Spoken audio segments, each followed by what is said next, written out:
கர்த்தருடைய பரிசுத்த நாமத்துக்கு மகிமை உண்டாகுக. Glory be to the holy name of the Lord. ஆண்டவருடைய சமூகம் நமத்தில் இருக்கிறபடியினால் நாம் எல்லாரும் ஸ்தோத்திரம். Let us all praise God for the presence of God in our midst. ஸ்தோத்திரம் ஸ்தோத்திரம் ஸ்தோத்திரம் ஸ்தோத்திரம் ஸ்தோத்திரம் ஸ்தோத்திரம் ஸ்தோத்திரம் ஸ்தோத்திரம் ஸ்தோத்திரம் ஸ்தோத்திரம் ஸ்தோத்திரம் ஸ்தோத்திரம் ஸ்தோத்திரம். கர்த்தர் நம்மோடு பேசும்படியாக நாம் ஜெபம் பண்ணுவோம். That the Lord may speak with us, let us all pray. நல்ல பிதாவே, நாங்கள் உமக்கு நன்றி செலுத்துகிறோம். கர்த்தாவே, உம்முடைய பரிசுத்தவான்கள் எல்லாரும் உம்முடைய கரத்தில் இருக்கிறார்கள். உம்முடைய பாதத்தில் விழுந்து உம்முடைய வார்த்தையினால் போதனை அடைவார்கள் என்று சொல்லப்பட்டிருக்கிறதே. இந்த கால வேளையிலே உம்முடைய பாதத்தில் விழுந்து கிடக்கிறதான ஆண்டவரே, எங்களையும் எங்களுடைய ஜனங்களையும் உம்முடைய சமூகத்தில் நீர் நினைவு கூறுகிறபடினால் நாங்கள் உமக்கு நன்றி செலுத்துகிறோம். எங்களுக்கு தேவையான உம்முடைய வார்த்தைகளை தாரும், எங்களோடு பேசும், எங்களை உயிர்ப்பியும், எங்களை உம் பக்கமாக இழுத்து கொள்ளும். இந்த பூமியில் உமக்கு சாட்சிகளாக இருக்கும்படி எங்களை உணர்வுள்ளவர்களாக்கும்படியாக நாங்கள் செபிக்கிறோம். முந்தின நாட்களை பார்க்கிலும் இனி உள்ள நாட்களில் இன்னும் உம்முடைய இருதயத்துக்கு ஏற்றவர்களாக நாங்கள் காணப்படும்படியாக எங்களுக்குள்ளும் எங்கள் மூலமாகவும் ஒவ்வொருவருக்குள்ளே நீர் என்ன செய்ய வேண்டும் என்று விரும்பினீரோ அவைகள் எல்லாம் ஒவ்வொருவருக்குள்ளே நிறைவேறும்படியாக, ஒவ்வொருவர் மூலமாக நிறைவேறும்படியாக ஆண்டவர் இந்த கால வேளையிலே நீர் எங்களோடு பேசி உயிர்ப்பிக்கும்படியாக செபிக்கிறோம். மகிமை எல்லாம் உமக்கு கொடுக்கிறோம். இயேசு நாமத்தில் வேண்டிக் கொள்ளுகிறோம் பிதா.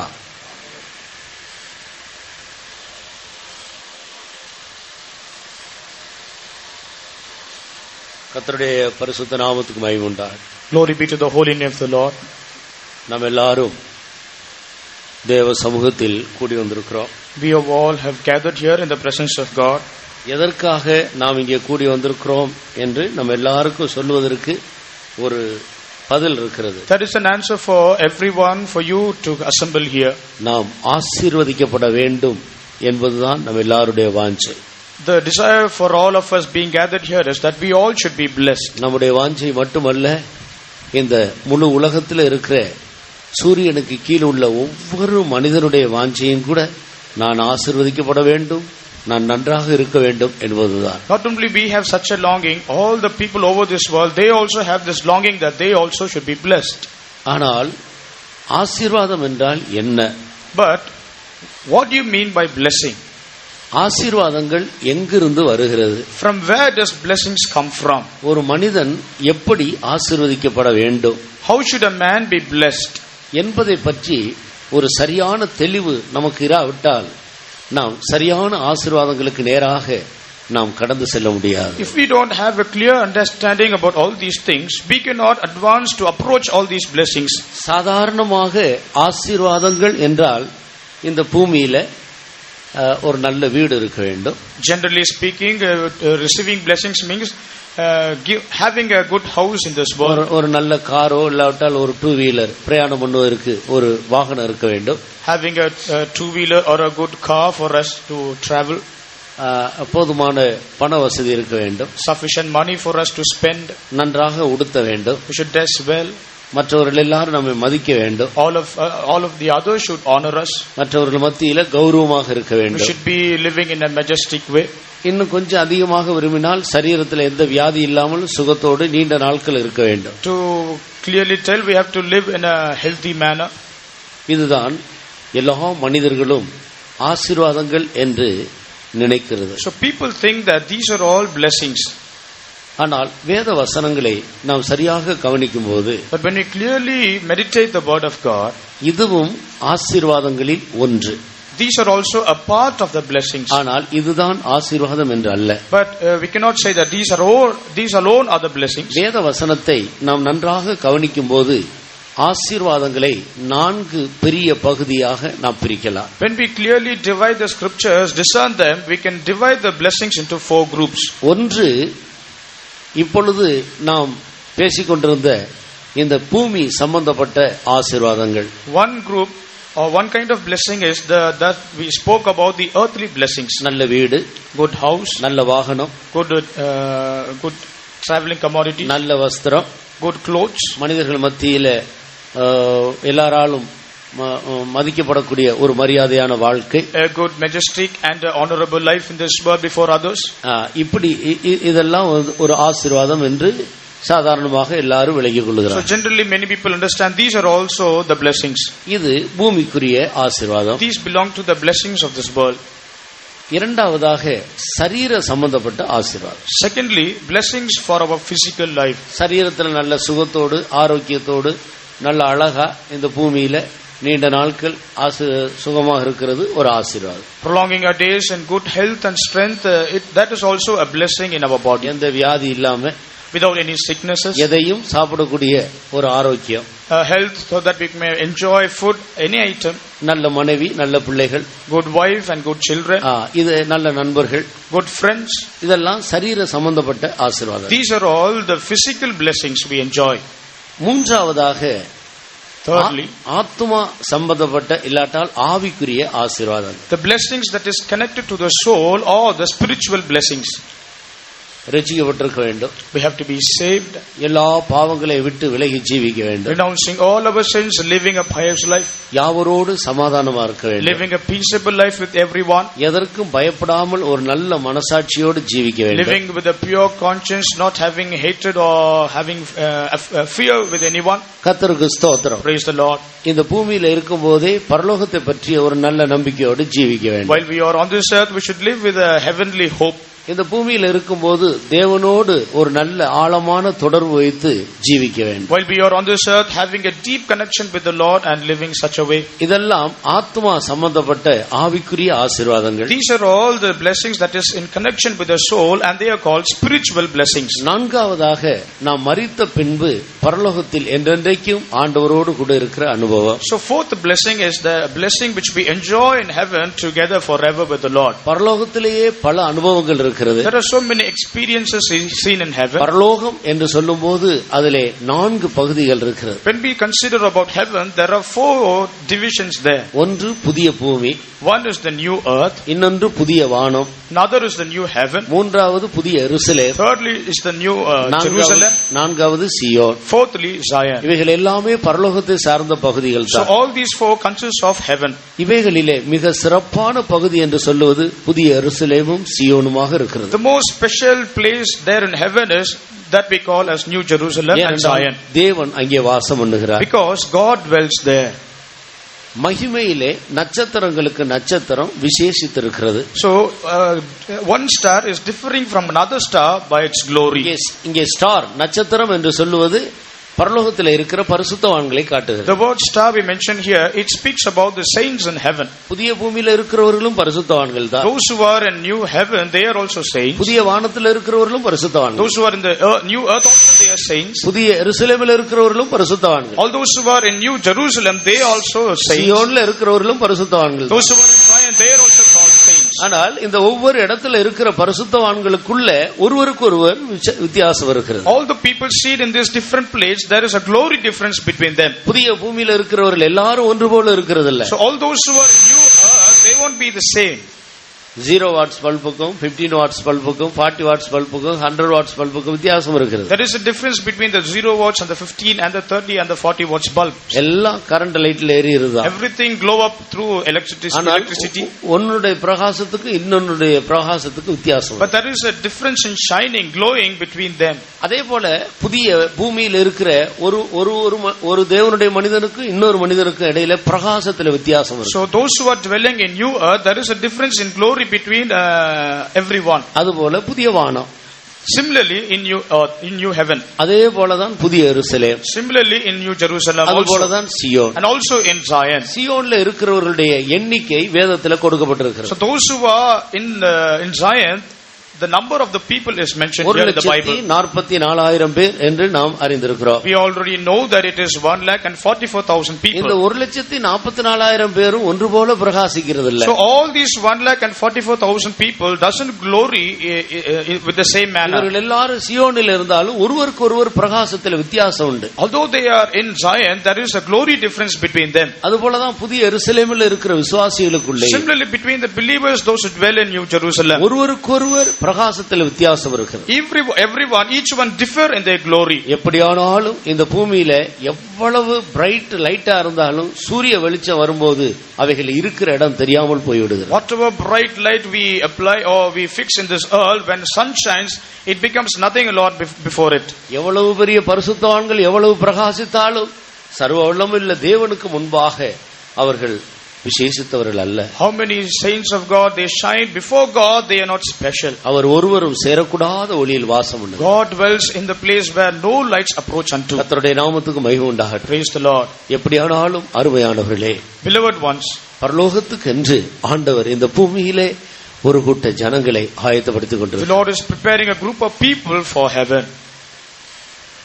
இப்படி இந்த ஆசீர்வாதங்களுக்கு பெயர் நித்திய ஆசீர்வாதங்கள், இல்லாவிட்டார் பரலோகத்துக்குரிய ஆசீர்வாதங்கள் என்று சொல்லப்படுகிறது. So the blessings of these kind we call as eternal blessings or blessings meant for eternity. இப்படி ஆசீர்வாதங்களை 4 பகுதியாக பிரிக்கலாம். Likewise we can split or divide the blessings into 4 groups. மறுபடியும் சொல்லுகிறேன். Once again I repeat. பூமிக்குரிய ஆசீர்வாதம், earthly blessings, சரீரத்துக்குரிய ஆசீர்வாதம், physical blessings, ஆத்மாவுக்குரிய ஆசீர்வாதம், blessings connected to the soul, பரலோகத்தில் உள்ள ஆசீர்வாதம், and the blessings in heaven. இப்படி 4 பகுதியாக இருக்கிறது. Like there are 4 parts. இந்த ஆசீர்வாதங்களிலே மிக தரம் குறைந்த ஆசீர்வாதம் தான் இந்த பூமிக்குரிய ஆசீர்வாதம். The low category of all these kinds of blessings are the worldly blessings. இந்த பூமியில ஒரு மனிதன் நிறைய நிலத்தோடு, நிறைய வீடுகளோடு, நிறைய பணத்தோடு, நல்ல வசதியாக ஆடம்பரமாக இருக்கிறான் என்று வைத்துக் கொள்ளுங்கள். Supposing a person lives with acres of land,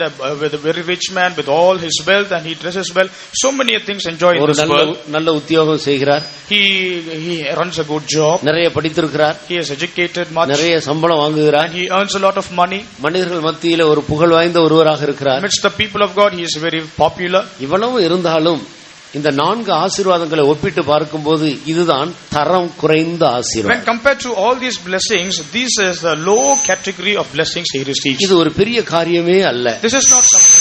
இது ஒரு ஆசீர்வாதம் என்று நாம் சொல்ல முடியாது. We cannot call this as a blessing also. ஏதோ ஒரு ஆசீர்வாதம் அவ்வளவுதான். Some blessing, that's all we can say. கர்த்தருக்கு ஸ்தோத்திரம். Praise the Lord. அருமையான நண்பர்களே, beloved friends, அருமையான தேவனுடைய ஜனங்களே, beloved people of God, நாம் பெற்றுக்கொள்ள வேண்டிய ஆசீர்வாதங்கள், விலை உயர்ந்த ஆசீர்வாதங்கள் ஏராளம் இருக்கிறது. There are so many multitudes of blessings that we have to receive which are so precious. நம்முடைய கண்களை இந்த பூமிக்குரிய ஆசீர்வாதங்களை விட்டு சற்று திருப்பி பரலோகத்துக்குரிய அழியாத நித்தியமான ஆசீர்வாதங்களுக்கு நேராக திருப்ப வேண்டிய காலத்தில் நாம் வந்திருக்கிறோம். We have come to the times and seasons that we have to turn away our focus and our attention, our sight upon this world to the heaven to receive the eternal blessings.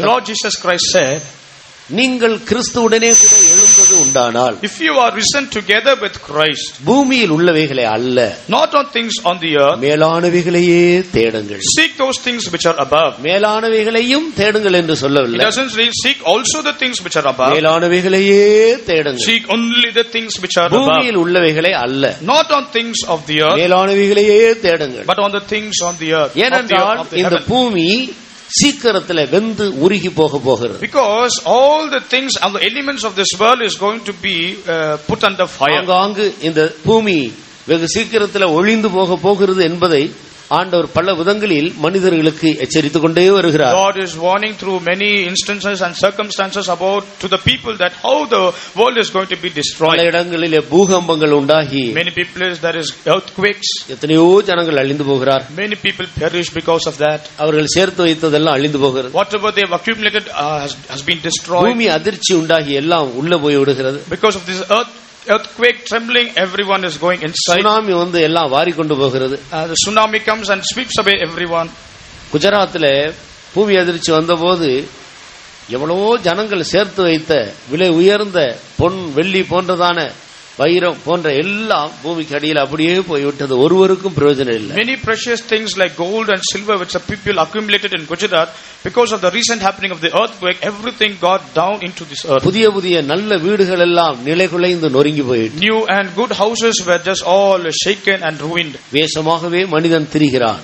Man, he passes as a fashion, விருதாவாகவே சஞ்சலப்படுகிறான். and he spends his time in vanity. ஆஸ்தியை சேர்க்கிறான். he accumulates wealth. யார் அதை வாரிக்கொண்டு போவார்கள் என்று அறியாமல் he இருக்கிறான். doesn't know who is going to carry them up all. ஆனால் இந்த பூமிக்குரிய ஆஸ்திகள் எவ்வளவு இருந்தாலும் அவைகள் எல்லாம் அழிந்து போகக்கூடிய. Therefore, how much of amount of worldly blessings we have, it is all going to perish. ஆனபடியால் உண்ணவும் ஒடுக்கவும் இருந்தால் போதும் என்றுதான் ஆண்டவர் இந்த ஆசீர்வாதங்களை பொறுத்தவரையில் மனிதன் அனுபவிக்கும்படி அனுமதிக்கிறார். Concerning this earthly blessings, God advises us that if we have sufficient to eat and to clothe, you be sufficient and be content with that. மீதி எல்லாம் ஆவிக்குரிய மேலான ஆசீர்வாதங்களுக்காக உங்களுடைய காலங்களையும் நேரங்களையும் செலவழியுங்கள் என்று அன்பின் தேவன் நம்மோடு இடைபடுகிறார். God of love intervenes with that. He says all of your time and the years you have, you spend to look things which are above. கர்த்தருக்கு ஸ்தோத்திரம். Praise the Lord. இப்படி இருக்க இந்த ஆசீர்வாதங்களை பற்றி நமக்கு ஒரு தெளிவு மிகவும் அவசியமாக இருக்கு. In this way, in this manner, we should have a clear understanding about all these blessings. ஒரு மனிதன் ஆசீர்வதிக்கப்படுகிறான் என்றால் இந்த 4 பகுதியிலேயும் அவன் நன்றாக இருக்க வேண்டும். So, if a man should be blessed, if he should receive blessings, he should be safe and sound in all these 4 aspects. அதுதான் சரியான ஆசீர்வாதம். That is called good blessings. ஆசீர்வாதம் எல்லாம் தேவனிடத்திலிருந்து வருகிறது. All blessings come from God. நன்மையான எந்த ஈவும் பூரணமான எந்த வரமும் பரத்திலிருந்து சோதிகளின் பிதாவினிடத்திலிருந்தே வருகிறது. Every good gift and every perfect gift is from above and cometh down from the Father of lights. ஆனபடியினால் அருமையானவர்களே, ஆசீர்வாதத்தை தேவனிடத்திலிருந்து நாம் பெற்றுக்கொள்ள வேண்டும். Beloved people of God, so it is necessary for us to receive blessings from God. உண்மையுள்ள மனிதன் பரிபூர்ண ஆசீர்வாதங்களை பெறுவான் என்று நீதிமொழிகளிலே தேவனுடைய வசனத்தை நான் வாசிக்கிறேன். In the word of God, when we read from Proverbs, the word of God says, a faithful man will abound with blessings. உண்மையுள்ள மனிதன் பரிபூர்ண ஆசீர்வாதங்களை பெறுவான். A faithful man will increase in blessings. ஆனபடியால் பரிபூர்ண ஆசீர்வாதங்கள் என்று எல்லா வகையான ஆசீர்வாதங்களையும் ஆண்டவர் சொல்லுகிறார். So God speaks about abundance or multitude of blessings over there. கர்த்தருக்கு ஸ்தோத்திரம். Praise the Lord. ஆனபடியால் பரிபூர்ண ஆசீர்வாதங்களை பெற்றுக்கொள்ளும்படி நம்முடைய கண்களை நாம் திருப்ப வேண்டியவர்களாக இருக்கிறோம். So we have to, in order to receive this perfect goodness or blessings, we have to turn our eyes. இந்த பூமிக்குரிய ஆசீர்வாதங்களை மட்டும் நாம் சார்ந்து கொள்ளக்கூடாது. We should not rely or trust upon only these worldly blessings. இந்த பூமியிலேயும் நாம் ஆசீர்வதிக்கப்பட வேண்டும் தான். It is necessary for us that we have to be blessed while on this earth. ஆனால் இந்த ஆசீர்வாதங்கள் எல்லாம் மிக எளிதாக கிடைக்கக்கூடியவை. But these are all can be obtained in an ordinary simple manner. இது கிரயம் கொடுக்காமல் கர்த்தரிடத்திலிருந்து தானாக வருகிற ஆசீர்வாதங்கள். These are all the blessings which come from God without paying any price. மனிதர்கள் கர்த்தரை சார்ந்து கொள்ளாதபடியினால் தான் தாங்களே கஷ்டப்பட்டு இந்த ஆசீர்வாதங்களை பெற்றுக்கொள்ளும்படி நாட்கள் எல்லாம் வாழ்நாள் எல்லாம் பிரயாசப்படுகிறார்கள். All through the years and the days and the months they spend, the people spend because they don't receive the blessings from God. இயேசு சொன்னார் இந்த பூமிக்குரிய ஆசீர்வாதங்களை குறித்து. Concerning the worldly blessings, Jesus Christ told like this. முதலாவது தேவனுடைய ராஜ்யத்தையும் பரலோக ஆசீர்வாதங்களையும் நீ தேடு. But seek ye first the kingdom of God. அப்பொழுது இந்த பூமிக்குரிய ஆசீர்வாதங்கள் எல்லாம் உனக்கு கூட கொடுக்கப்படும். Then all the earthly blessings will be added unto you.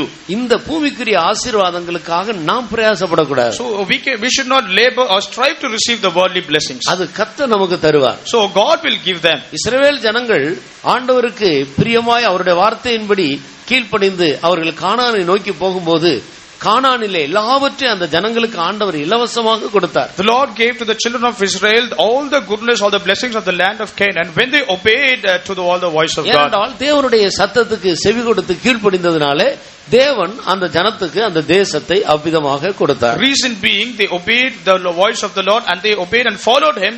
Therefore the Lord gave all the blessings of that land. இன்றைக்கும் கூட அப்படித்தான். Till today it is the same fact. ஒரு மனிதன் ஆண்டவருக்கு பயந்து அவருடைய வசனங்களை கைக்கொண்டு இந்த பூமியில நடந்தால் அவனுக்கு தேவையான எல்லாவற்றையும் இந்த பூமிக்குரிய சம்பந்தப்பட்ட எல்லா ஆசீர்வாதங்களையும் ஆண்டவர் தானாக கொடுப்பார். அவன் பிரயாசப்பட வேண்டிய அவசியம். Spontaneously God will grant all the earthly blessings to a person when he with a God fearing obey all his rules and commandments. நீ உண்மையாய் கர்த்தருடைய வசனங்களை கைக்கொண்டு நடக்கிற ஒரு மனிதனாக இருந்தால் உனக்கு ஒரு வீடு தேவை என்றால் அந்த சமயம் வரும்போது தேவனே உனக்கு ஒரு வீட்டை ஆயத்தம் பண்ணி தருவார். If you are a true and a genuine person seeking the Lord with a sincere heart, if you need a house, God at his own time he will supply you. ஒரு கஷ்டம் இல்லாமல் நீ ஒரு பிரயாசப்படாமல் அந்த வீடு தானாக உனக்கு கிடைக்கும். Without your own efforts and labor, you will receive of its own accord. பிரசங்கியின் புத்தகம் 2ஆம் அதிகாரம் கடைசி வசனத்துக்கு கவனத்தை திருப்புங்க. Let us focus our attention to Ecclesiastes chapter 2 and the last verse.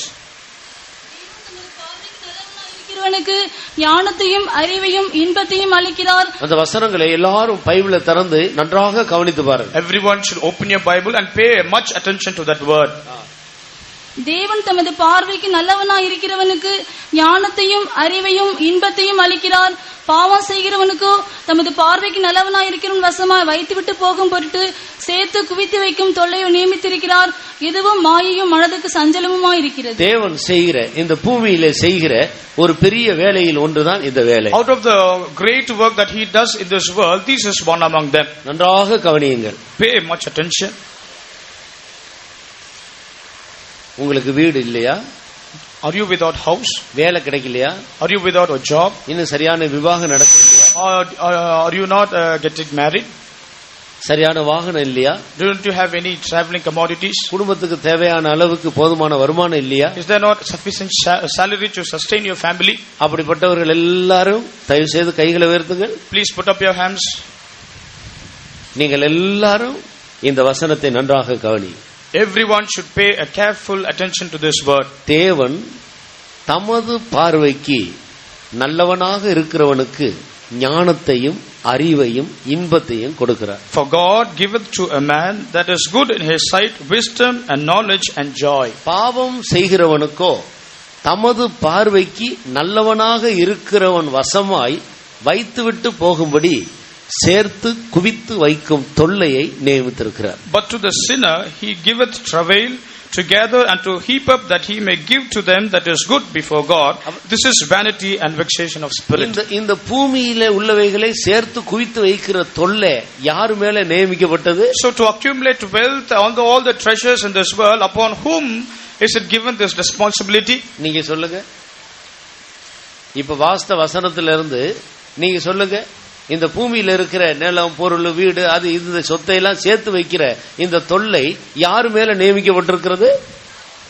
பாவம் செய்கிறவன். Those who commit sin, upon them this burden is given. பாவம் செய்கிறவங்க தான் அதிகமா இந்த பூமியில அது வேணும் இது வேணும் அது வேணும் இது வேணும்னு சொல்லிட்டு அதிகமாக ராத்திரி பகல அதற்காக பிரயாசப்படுவாங்க. So only those who commit sin in this world, they toil day and night to accumulate wealth and treasures and riches. அது ஒரு தொல்லை என்று தான் சொல்லி இருக்கு. The word of God says it is a travail or a pain. ஒரு மனிதன் தேவனை விட்டு விலகுகிறதை நாம் எப்படி காணலாம்? How can we see a man separated or going away from God? அவன் விசுவாசம் இல்லாமல் இந்த பூமிக்குரிய ஆசீர்வாதங்களுக்காக ராத்திரி பகலா பிரயாசப்பட ஆரம்பிப்பான். He will begin to toil day and night to be losing the faith from God. ஏன் பிரதர் ஆராதனைக்கு வரல?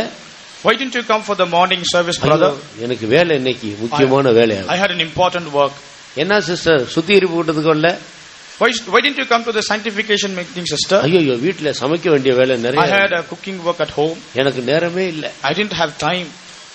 எனக்கு நேரமே இல்ல. I didn't spare time to that. உனக்கு பைபிள் வாசிக்க நேரம் இல்ல. No time to read the Bible. தேவ சமூகத்துக்கு வர நேரம் இல்ல. No time to come to the presence of God. ஜெபிக்க நேரம் இல்ல. No time to pray. தேவனை ஆராதிக்க நேரம் இல்ல. No time to worship God. ரொம்ப பிஸி. Always busy. காலையில இருந்து சாயந்தரம் வரைக்கும் பிஸி தான். From the start of the day to the end of the day you are so busy. ராத்திரி 12 மணி வரைக்கும் ரொம்ப busy. Till 12 o'clock midnight you are busy. என்ன சேர்த்து குவித்து வைக்கிற தொல்லையை ஆண்டவர் உன் மேல நியமித்தார். So God has given you the burden to accumulate all the treasures for you. அவங்களுக்கு தேவனை ஆராதிக்க நேரம் கிடையாது. They didn't have the time to worship God. சாத்தான் அவ்வளவு பிஸி ஆக்கி விட்டான். Satan makes them so busy. அந்த இங்க ஒரு நிலம் இருக்கு அதே வாங்கிக்கோ. Here is a land, buy that. இங்க ஒரு வீடு இருக்கு அதே வாங்கிக்கோ. That is a house, purchase it. இன்னும் கொஞ்சம் கஷ்டப்பட்டு சம்பாதித்தா அந்த வீடு கூட விற்பனைக்கு வருது அதே வாங்கிக்கலாம். If you strive and do the so you can job you can take that wealth also. இது உன் பிள்ளைக்கு உதவும். It will be useful for your children. இன்னும் உன் பிள்ளைக்கு விவாகம் பண்ணி அவங்களுக்கு பிள்ளைகள் பிறந்தா பேர பிள்ளைக்கு உதவும். இன்னொரு வீடு கூட வாங்கி வச்சிட்டு Your children get married and they beget children, that will be useful for your grandsons. காலமெல்லாம் சேர்த்து குவித்து வைத்துக் கொண்டே இருக்கிறார். All the days accumulating and increasing wealth. யார் அதை வாரிக்கொண்டு போவார்கள் என்று உனக்கு தெரியாது. You don't know who is going to carry them up all. கர்த்தருக்கு ஸ்தோத்திரம். Praise the Lord. இந்த பூமிக்குரிய ஆசீர்வாதங்களை நாம் விசுவாசத்திலே பெற்றுக்கொள்ள வேண்டும். So all the earthly blessings we should receive them through faith. இதுக்காக போய் போய் இரவு பகலா கஷ்டப்பட்டு சம்பாதித்து நாம் பெறக்கூடாது. We should not receive all these things by striving day and night. அது தேவனுடைய வழி அல்ல. That is not the way of the Lord. அப்படினால் இந்த பூமிக்குரிய ஆசீர்வாதங்களுக்காக ராத்திரி பகலா பிரயாசப்படுகிறது அது சாத்தானுடைய தூண்டுதல். So it is the instigation of Satan to make you labor day and night for earthly blessings. நீங்க அது இல்ல இது இல்லைன்னு கவலைப்பட வேண்டிய அவசியம் இல்லை. You don't need to be worried that I don't have this and that. ஆண்டவருடைய பார்வைக்கு நல்லவர்களாக ஜீவித்தால் அது போதும். It is sufficient for you, enough for you that you live a life pleasing in the sight of God. சமயம் வரும்போது கர்த்தர் அது எல்லாவற்றையும் உங்களுக்கு தந்து விடுவார். At the right time God will supply you all your needs. இன்னொரு வேத வசனத்தையும் கூட வாசிக்கலாம். Also we can read another verse. நீதிமொழிகளின் புத்தகம் 13ஆம் அதிகாரம் 22வது வசனத்தை வாசி. Proverbs chapter 13 verse 22. நல்லவன் தன் பிள்ளைகளின் பிள்ளைகளுக்கு சுதந்திரம் வைத்து போகிறான், பாவியின் ஆஸ்தியோ நீதிமானுக்காக சேர்த்து வைக்கப்படும். பாவியின் ஆஸ்தியோ நீதிமானுக்காக சேர்த்து வைக்கப்படும். The wealth of the sinner is laid up for the just. அப்போ நீ நீதிமானா ஜீவித்தால் போதும், ஏதாயிலும் ஒரு பாவி சேர்த்து குவித்து வைத்ததை தக்க சமயத்துல கர்த்தர் உனக்கு தருவார். It is just enough that you remain living a just life, and the sinner who has accumulated the wealth, God will give you that. இதுதான் இந்த பூமியில தேவனுடைய பிள்ளைகள் கர்த்தருடைய பார்வையில நல்லவர்களாக ஜீவிக்கிறவர்கள் இந்த பூமிக்குரிய ஆசீர்வாதங்களை பெற்றுக்கொள்ளுகிற விதம். This is the manner in which the child of God who lives a pleasing before God receives such blessings. இயேசு கிறிஸ்துவே இந்த பூமியில இருக்கும்போது சொன்ன இன்னொரு வசனத்தையும் கூட நான் உங்களுக்கு முன்பாக வைக்கிறேன். I also want to place before another verse with the Lord Jesus Christ himself told while he was on this earth. மத்தேயு எழுதின சுவிசேஷம் 6ஆம் அதிகாரத்துக்கு வரும் பொழுது, when we come to Matthew the gospel chapter 6, என்னத்தை உண்போம், what shall we eat, என்னத்தை உடுத்துவோம், or what shall we clothe, என்னத்தை குடிப்போம், what shall we drink, நாளை தினத்துக்கு என்ன பண்ணுவோம், what shall we do for the morrow. இப்படி இவைகளை குறித்து நீ கவலைப்பட வேண்டாம். Don't be worried or sad about this. இவைகளெல்லாம் உங்களுக்கு தேவை என்று உங்கள் பரமபிதா அறிந்திருக்கிறார். Already your heavenly Father knows all these that you require.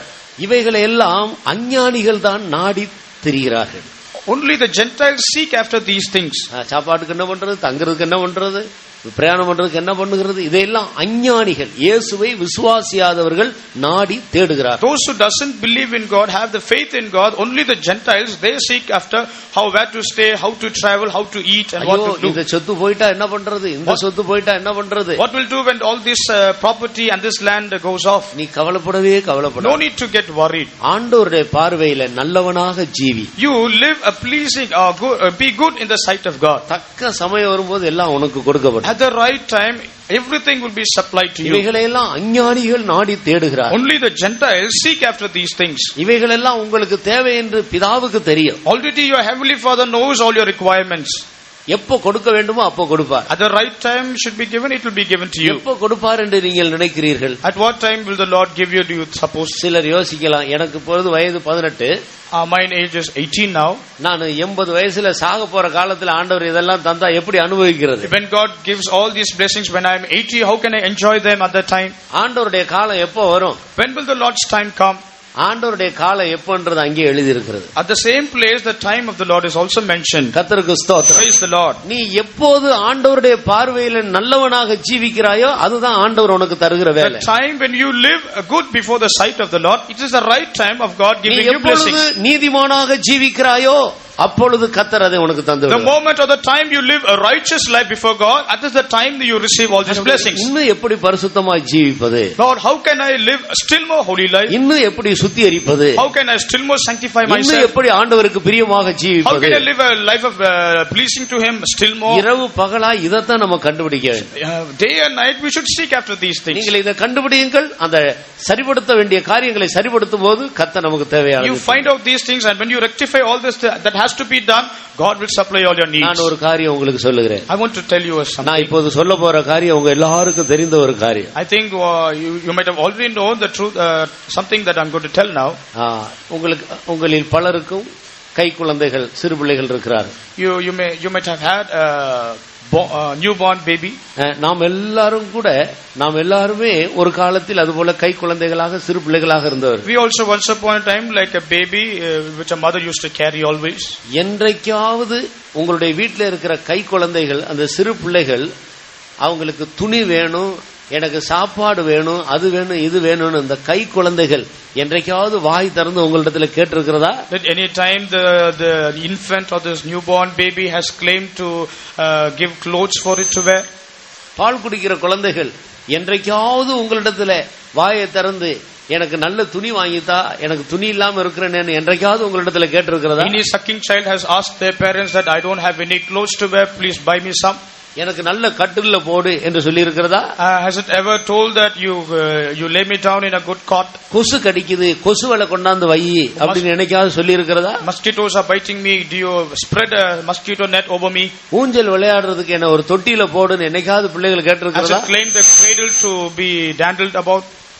எந்த கை குழந்தையாவது இதுவரைக்கும் அப்படி கேட்டிருக்கிறதா? Has any infant asked or claimed like this? அந்த பிள்ளைகளுக்கு பேச தெரியாது, அது கேட்காது. He doesn't know to speak, he doesn't know anything. ஆனா உங்களுக்கு தெரியும் பிள்ளைக்கு என்னெல்லாம் செய்யணும். But you pretty well know what you should do for your child. உங்கள் பிள்ளைகளுக்கு தேவையான எல்லாவற்றையும் நீங்கள் வாங்கி கொடுக்கிறீர்கள். Whatever your child needs, you buy and give them. பிள்ளைகளுக்கு ஊஞ்சல் வாங்கி கொடுக்கிறீர்கள். You give them a swing to play. விதவிதமா நல்ல காஸ்ட்லி துணி வாங்கி கொடுக்கிறீர்கள். Costly clothes, garments you buy for them. ஒன்று ரெண்டு அல்ல, நிறைய வாங்கி கொண்டு வருகிறீர்கள். Not one or two, many you buy.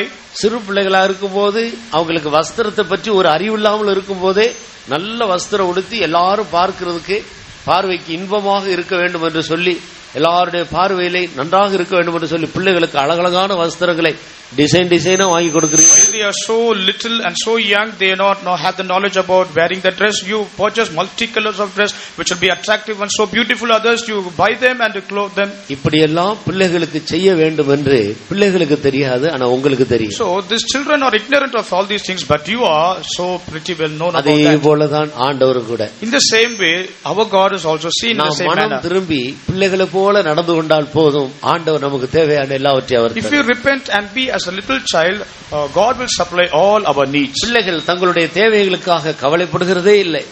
The little children never bothered about their needs. கவலை எல்லாம் பெற்றோர்களுக்கு தான். All their worries is only about of the parents. என் பையனுடைய துணி கிழிஞ்சு போச்சு, Oh, my son's garments is torn, அவன் மெலிந்து போகிறானே, he is becoming lean. மற்ற பிள்ளைகள் எல்லாம் நல்ல வஸ்திரம் உடுத்தி இருக்கிறாங்க, என் பையன் சாதாரண வஸ்திரம் உடுத்தி இருக்கிறாரே. Other children are dressed up well, my son is only wearing ordinary clothes. இந்த கவலைகள் எல்லாம் பெற்றோர்களுக்கு தான், பிள்ளைகளுக்கு கிடையாது. Only parents have this burden and their worries, not for the children. ஆண்டவர் நம்மை பார்த்து சொல்லுகிறார், நீ மனம் திரும்பி பிள்ளைகளை போல ஆகாவிட்டால் தேவனுடைய ராஜ்யத்தில் பிரவேசிக்க முடியாது. Looking at us, our God says, if you don't repent and be as little children, you cannot enter into the kingdom of God. ஆசீர்வாதங்களுக்காக கவலைப்பட்டு கொண்டிருக்கிற வரைக்கும் நீ மரித்தால் பரலோகம் போக முடியாது. As long as you take for all the things of this world, you cannot never enter into the kingdom of God. இந்த ஆசீர்வாதங்களை குறித்ததான கவலை உன்னை விட்டு ஒழிய வேண்டும். All the cares to receive the blessings of this world should put an end. கர்த்தர் பார்த்துக் கொள்வார், கர்த்தர் தருவார் என்று சொல்லி நீ விசுவாசத்திலே ஜீவிக்க வேண்டும். You should start to live a faith life saying that God will see to that. பிள்ளைகள் எல்லாம் பெற்றோர்கள் பார்த்துக் கொள்வார்கள் என்று அந்த பிள்ளைகள் பெற்றோர்களை சார்ந்து கொண்டு ஜீவிக்கிறது கவலைப்படுகிறது இல்லை. Little children, they depend upon all the needs to the parents, thinking that they will supply all the needs. ஆனபடியால் பூமிக்குரிய ஆசீர்வாதங்களை நாம் விசுவாசத்திலே பெற்றுக்கொள்ள வேண்டும். Therefore all the earthly needs we should receive through faith. இனி இதற்காக யாரும் ஜெபிக்க கூடாது. So from today you should not pray for these things. கவலைப்படக்கூடாது. You should not be worried about them.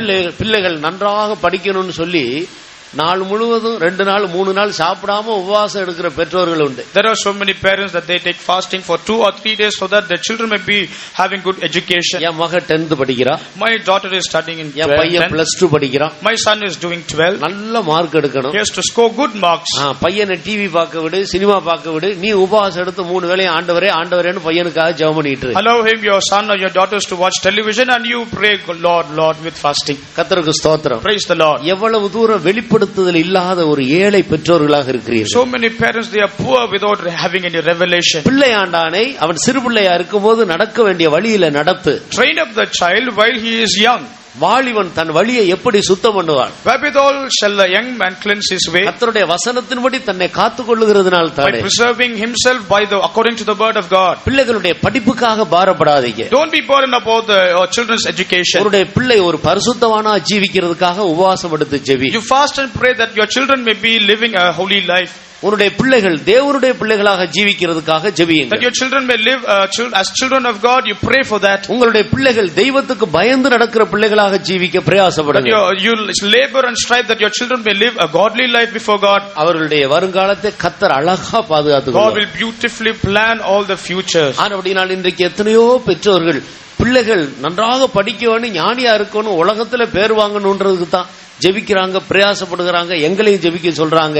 அவன் ஒரு பரிசுத்தவானா ஜீவிக்கணும்ன்ற அறிவு அனைவருக்கு இல்ல. So many people of God, parents, they strive and they labor, they pray for their children's education, for their future, and also ask us to pray for their only education, for the earthly blessings alone. பாலியத்துக்குரிய இச்சைகளுக்கு விலகி ஓடு. Flee from this youthful lust. இன்றைக்கு எத்தனையோ வாலிப பிள்ளைகள் பையங்க school முடிக்கிறதுக்குள்ள விவாகம் பண்ணி கொண்டு வெளியே வந்து விடுறாங்க. Nowadays so many young boys and girls right now after they finish the school days they get into marriage life. Noah காலத்துல நடந்தது போல நடந்து கொண்டிருக்கிறது. Whatever things happened during the Noah's times is getting fulfilled.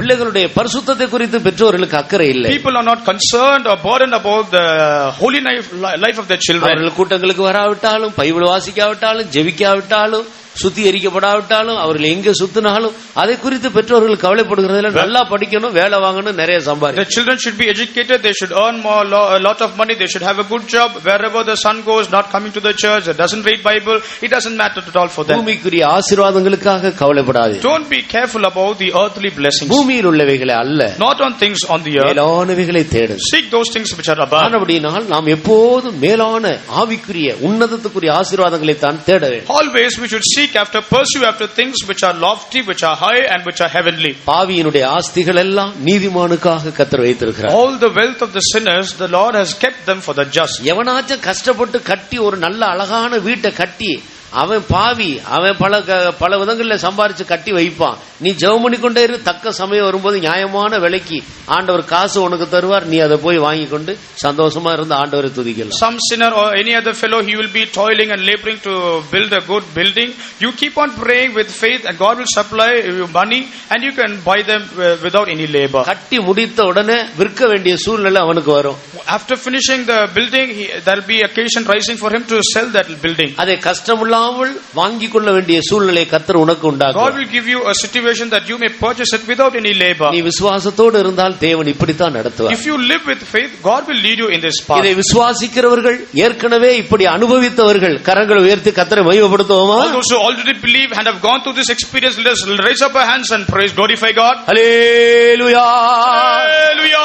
இதுதான் ஒரு தேவனுடைய பிள்ளை இந்த பூமிக்குரிய ஆசீர்வாதங்களை பெற்றுக்கொள்ள வேண்டியதான முறை. This is the manner for a child of God to receive the earthly blessings. நீ பிரயாசப்படுவாயானால் ஏதோ உனக்குள்ள பாவம் இருக்கிறது என்று அர்த்தம். If you strive or labor, it means that there is some sin in you. அப்படினால் கர்த்தர் உனக்கு அந்த தொல்லையை உன் மேல போட்டு வைத்தார். Therefore God has placed upon the travail or the pain over you. சுத்திகரித்துக் கொண்டு இந்த பூமிக்குரிய தொல்லையிலிருந்து வெளியே வாருங்கள். Come out from this world being sanctified. நீ போக வேண்டிய தூரம் வெகு தூரமாக இருக்கு. The path we have to go alone is a long one. நம்முடைய அழைப்பு உன்னதமான அழைப்பு. Our calling is very lofty. அப்படினால் எல்லா ஆசீர்வாதங்களையும் நாம் பெற்றுக்கொள்ள வேண்டும். So we have to receive all blessings. பூமிக்குரிய ஆசீர்வாதங்கள் தான் தரம் குறைந்த ஆசீர்வாதம். The lowest category of all blessings is the worldly blessings. மற்ற ஆசீர்வாதங்கள் எல்லாம் உயர்ந்த ரக ஆசீர்வாதம். All the other blessings are of the better kind. ஒரு மனிதன் எல்லா பகுதியிலும் ஆசீர்வதிக்கப்பட வேண்டும். Man should be blessed in all aspects. பூமியில நன்றா இருக்க வேண்டும். He should be well in the world. ஐஸ்வர்யவானா இருக்கணும்னு அவசியம் இல்லை. Not that he should be rich. அவன் ஒரு குறைவில்லாமல் நன்றாக இருக்க. Without any lacking he should live. அவனுடைய சரீரத்தில் ஆரோக்கியமா இருக்கு. He should be healthy in his body. ஆத்துமா நன்றாக கொழுத்து கர்த்தருக்குள்ள மகிழ்ச்சியோடு இருக்க. His soul should be fattened and rejoicing in the Lord. முழங்கால் போட்டு ஜெபம் பண்ணா தேவ சத்தம் கேட்கணும்.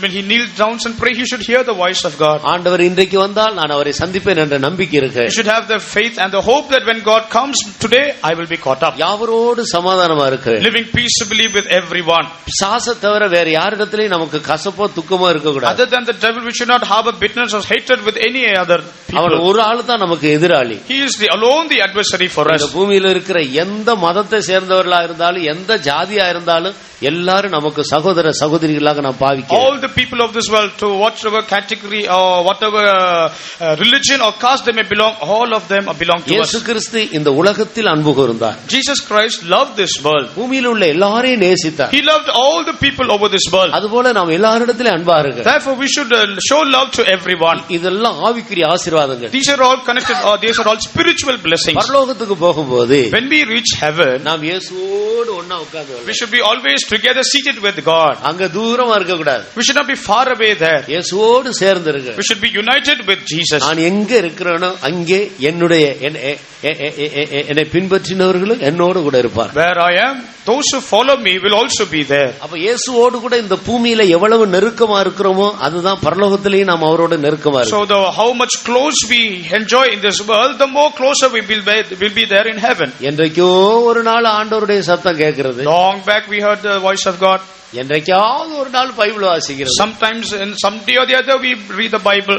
பகல்ல நேரம் கிடைத்தா கொஞ்ச நேரம் போய் உட்கார்ந்து தூங்கி ஜெபிக்கிறது. If we have some time in the morning, just sleeping and praying like that. இப்படி ஒரு ஐக்கியம் இருந்தா பரலோகத்திலேயும் கூட நம்ம அப்படிதான் இருப்போம். If our fellowship is like this, our fellowship in heaven too will be like this. தேவ சமூகம் நமக்கு இன்பமா இருக்கு. The presence of God should be delightsome for us. ஆண்டவருடைய பாதத்தில் இருக்கிறதா நமக்கு முக்கியமான வேலையாக இருக்கு. Staying in the feet of Jesus should be so important. நீ अनेक காரியங்களை குறித்து கவலைப்பட்டு கலங்கி கொண்டிருக்க. Thou art troubled and careful about many things. மரியாள் தன்னை விட்டு எடுபடாத நல்ல பங்கை தெரிந்து. But Mary has chosen that good part which shall never be taken away from her. பூமிக்குரிய கவலைகளை விட்டு வெளியே வாருங்கள். So come away from the cares of this world. இயேசுவை எப்படி நேசிப்பது? How can we love Jesus? அவரை எப்படி பிரியப்படுத்துவது? How to please him? அவரை எப்படி ஆதாயப்படுத்துவது? How can we gain him? அவரை எப்படி சந்தோஷப்படுத்துவது? How can we give pleasure to him? எப்படி அவரோடு நெருங்கி ஜீவிப்பது? How can we live closer to him? 24 மணி நேரம் அவரோடு இருக்கிறது எப்படி? How can we be staying with him for the 24 hours? கண்டுபிடித்து அதற்கேற்றவைகளை செய்யுங்க. Finding them, making a research, we should live like that. ஆவிக்குரிய கிருபைகள் வரங்கள் நம்மிலே ஜொலிக்கட்டும். Let all the graces and the talents of God shine from us. நாம் மற்றவர்களுக்கு ஆசீர்வாதமாக இருக்கும்படி பிரயாசப்படுவோம். Let us strive and labor that we may be a source of blessing to others. பரலோகம் ஒரு நாள் நம்மை கணக்கு கேட்கும். Heaven will ask us an account one day. Shiloh நீ எத்தனை வீடு பூமியில சம்பாதித்தாய்னு கேட்காது. My son Shiloh, how much of houses you gained on this earth? He won't ask like that. நீ எத்தனை ஆத்துமாக்களை ஆதாயப்படுத்தினாய்? How many souls have you gained? எத்தனை பேரை பாவத்திலிருந்து வெளியே கொண்டு வந்தாய்? How many of the sinners have you turned away from that? எத்தனை வியாதியஸ்தருக்கு சுவிசேஷம் சொல்லி அவர்களுக்கு சுகம் வாங்கி கொடுத்தாய்? How many those who are sick, how many of them have you preached the gospel and allowed them to get healing? ஒரு நாள் பரலோகம் நம்மை ஒரு கேள்வி கேட்கும். One day heaven will question us. சபிக்கப்பட்டவர்களை என்னை விட்டு அகன்று போங்கள்.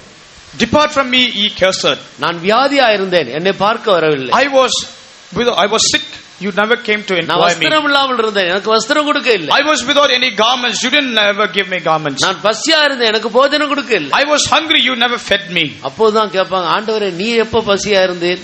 At that time only they will ask, when were you hungry? இந்த சிறியரில் ஒருவனுக்கு எதை ஒருவன் செய்கிறானோ அது எனக்கு செய். That you did to the least, that the same thing is done unto me. கர்த்தருக்கு ஸ்தோத்திரம். Praise the Lord. ஆனபடியால் தரித்திரர்களை மறவாதிருங்கள். So we should not forget the poor. ஏழை எளியவர்களுக்கு தான தர்மம் செய்யுங்கள். Give alms to the poor. அப்படி செய்வது ஆண்டவருக்கு செய்வதாக வேதத்தில் எழுதியிருக்கிறது. Giving them, helping them is it means that giving them to God. ஆனபடியால் அருமையானவர்களே, So beloved people of God, கர்த்தர் கொடுத்திருக்கிற இந்த கொஞ்ச நாட்களில் நாம் செய்ய வேண்டியது என்ன என்பதை கண்டுபிடித்து அதை நாம் தைரியமாக செய்ய. Let us find out the things which the Lord expects from us in this little short span of time that the Lord has given us. செய்ய வேண்டியதை செய்யாமல் செய்ய அவசியமில்லாத காரியங்களை செய்யும்படி பிசாசு மனிதர்களை தேவனுடைய ஜனங்களை கூட இழுத்து கொண்டு போகிறார். Devil is provoking and he is turning all the people that the things that I have to do, refraining them not to do. ஆனபடியால் நாம் இந்த 4 ஆசீர்வாதங்களை பெற்றுக்கொள்ள வேண்டும். So we have to receive all these 4 kinds of blessings. ஒரு மனிதன் இந்த பூமியில மட்டும் எல்லா வசதியோடு இருந்து அவன் மரிக்கும் போது அவனுடைய ஆத்மா ஆண்டவரிடத்தில் போகாவிட்டால் அவன் எவ்வளவு நிர்பந்தமான மனிதன். Man having enjoying all the luxuries and the comforts of this world, when he die not receiving the salvation in his soul, what a pathetic state it will be. பிரசங்கியின் புத்தகம் 6ஆம் அதிகாரம் 3வது வசனத்தை நீங்கள் வாசித்தால், when we read Ecclesiastes chapter 3 verse 6, நான் மரித்த பின்பு பரலோகத்துக்கு போவேன், இயேசுவிடத்தில் போவேன் என்ற நம்பிக்கை இல்லாமல் ஒரு மனிதன் செத்தால், if a man dies without the assurance that he can reach heaven and reach God, அவன் எவ்வளவு பெரிய ஐஸ்வர்யவானா இருந்தாலும் அவனை பார்க்கிலும் கருவழிந்த பிண்ட வாசி என்று எழுதியிருக்கு. however rich man he may be, he is compared to a dead person. எவ்வளவு ஐஸ்வர்யவானா இருந்தாலும் சரி, how much ever rich person he may be, எவ்வளவு பெரிய அரசியல்வாதியா இருந்தாலும் சரி, whoever may be a politician, எவ்வளவு பெரிய உத்தியோகஸ்தனா இருந்தாலும் சரி, whatever great salary or a good job he may have, நான் மரித்தால் என் ஆத்துமா ஆண்டவரிடத்தில் போய் இளைப்பாரும் என்ற ஒரு நம்பிக்கை இல்லாமல், அவனுக்கு ஒரு பிரேத கல்லறை முதலா இல்லாமல் போய்விட்டால் அவனை பார்க்கிலும் கருவழிந்த பிண்டவாசி. If he don't have a hope that after he dies he have a sepulcher, he's going to reach heaven, he is compared to a dead corpse. இன்றைக்கு மரித்தாலும் நான் இயேசுவோடு இருப்பேன் என்ற நம்பிக்கை எத்தனை பேருக்கு இருக்கிறது? How many have the assurance and the hope that if I die today I will be with the Lord? உங்களுடைய அல்லேலியால ஒண்ணு சரியில்லை, கைதான் தூக்குறீங்க, உங்களுடைய வாய் உயர்கிறது இல்லை. Your mouth is not lifted up to glorify God, only your hands are lifted up. சரியான நம்பிக்கை இருந்தா அந்நேரம் அல்லேலியா வாயை கிழித்து கொண்டு வெளியே. If you have a true assurance, your mouth will be rent to praise God. இந்த நம்பிக்கை இருக்கிறவன் தான் உலகத்திலேயே ஐஸ்வர்யவான். Those who have this hope is truly the rich man in this world. இந்த நம்பிக்கையோடு ஜீவிக்கிற ஒரு கிறிஸ்தவன், அவன் ஒரு சாதாரண ஏழை மனிதனா இருந்தாலும் அவனை போல ஒரு ஐஸ்வர்யவான் இந்த பூமியில யாரும் கிடையாது. Perhaps he may be a poor Christian having this hope, but there is no other rich people compared to him. இன்றைக்கு மரித்தாலும் நான் இயேசுவோடு இருப்பேன் என்ற நம்பிக்கை எத்தனை பேருக்கு இருக்கிறது? Even if I die, who may have the hope that I will reach heaven? Hallelujah! Hallelujah! Hallelujah! ஆம் பிரியமானவர்களே, yes beloved ones, இதைத்தான் இந்த பூமியிலே நாம் சம்பாதிக்க வேண்டும். This is the one we have to purchase while on this earth. இதுல தான் நாம் பெருகிக் கொண்டே போக வேண்டும். In this matter we have to be increasing. இதுதான் சரியான ஆசீர்வாதம். This is the right kind of blessing. ஆண்டவர் ஒரு மனிதனை பார்த்து சொன்னார், seeing a man, God told like this, அவனுக்கு ஐஸ்வர்யம்னா எதுன்ற சரியான வெளிப்படுத்துதல் இல்லை. He didn't have a proper revelation about what is the true riches. லூக்கா சுவிசேஷம் 12ஆம் அதிகாரத்தில் அவனை குறித்து ஆண்டவர் சொல்லுகிறார். Concerning him, Jesus tells him in Luke chapter 12, அவருடைய நிலம் நன்றாக விளைந்திருந்தது. his field had been grown up well. அவன் ஒரு landlord. He was a landlord. நிறைய நிலம் இருந்தது. He had much land. நிலத்துல விளையிறதெல்லாம் அங்கங்க களஞ்சியங்களை கட்டி கட்டி அதுல வைத்திருந்தார். All that he had gained over the field, he stored them in the granaries. திடீரென்று ஒரு வருடத்துல அந்த நிலமெல்லாம் நிறைய விளைந்து விட்டது. Suddenly one year it gave plenty of reward. ஒரு நிலத்துல 10 மூட்டை கிடைத்தா அந்த வருடத்துல 25 மூட்டை விளைகிறது. Supposing he gained 10 sacks of rice, that year he gained 25 sacks. 50 மூட்டை கோதுமை விளைந்த ஒரு நிலம் 100 மூட்டை கோதுமை கொடுக்கிறது. Supposing it gave 50 yield, that year it gave 100 times. அதெல்லாம் எங்க வைக்கிறது? Where to store them all? அப்பொழுது அதையெல்லாம் பார்க்கிறான். So he considers all these things.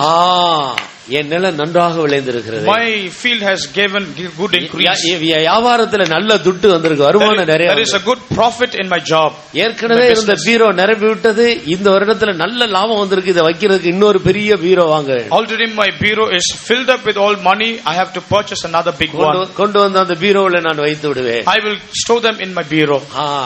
1 லட்சம் ரூபாய்க்கு வாங்கின நிலம் இப்பொழுது 25 லட்சம் ரூபாய் போகிறது. The piece of land I bought for 1 lakh, now it is sold for 25 lakhs. அதனால பார்க்கிற எல்லா பகுதியிலேயும் நிறைய ஆசீர்வாதங்கள் காணப்படுது. To all the human views, everything seems to be plenteous. என் ஆத்துமாவே அநேக வருடங்களுக்கு தேவையானது உனக்கு நான் சேர்த்து வைக்கிறேன். My soul, I have inquired, I have supplied, I have stored everything, many things for my soul. என் சரீரமேன்னு சொல்லி இருந்தானா கூட அது பெரிய தப்பா மாறி இருக்காது.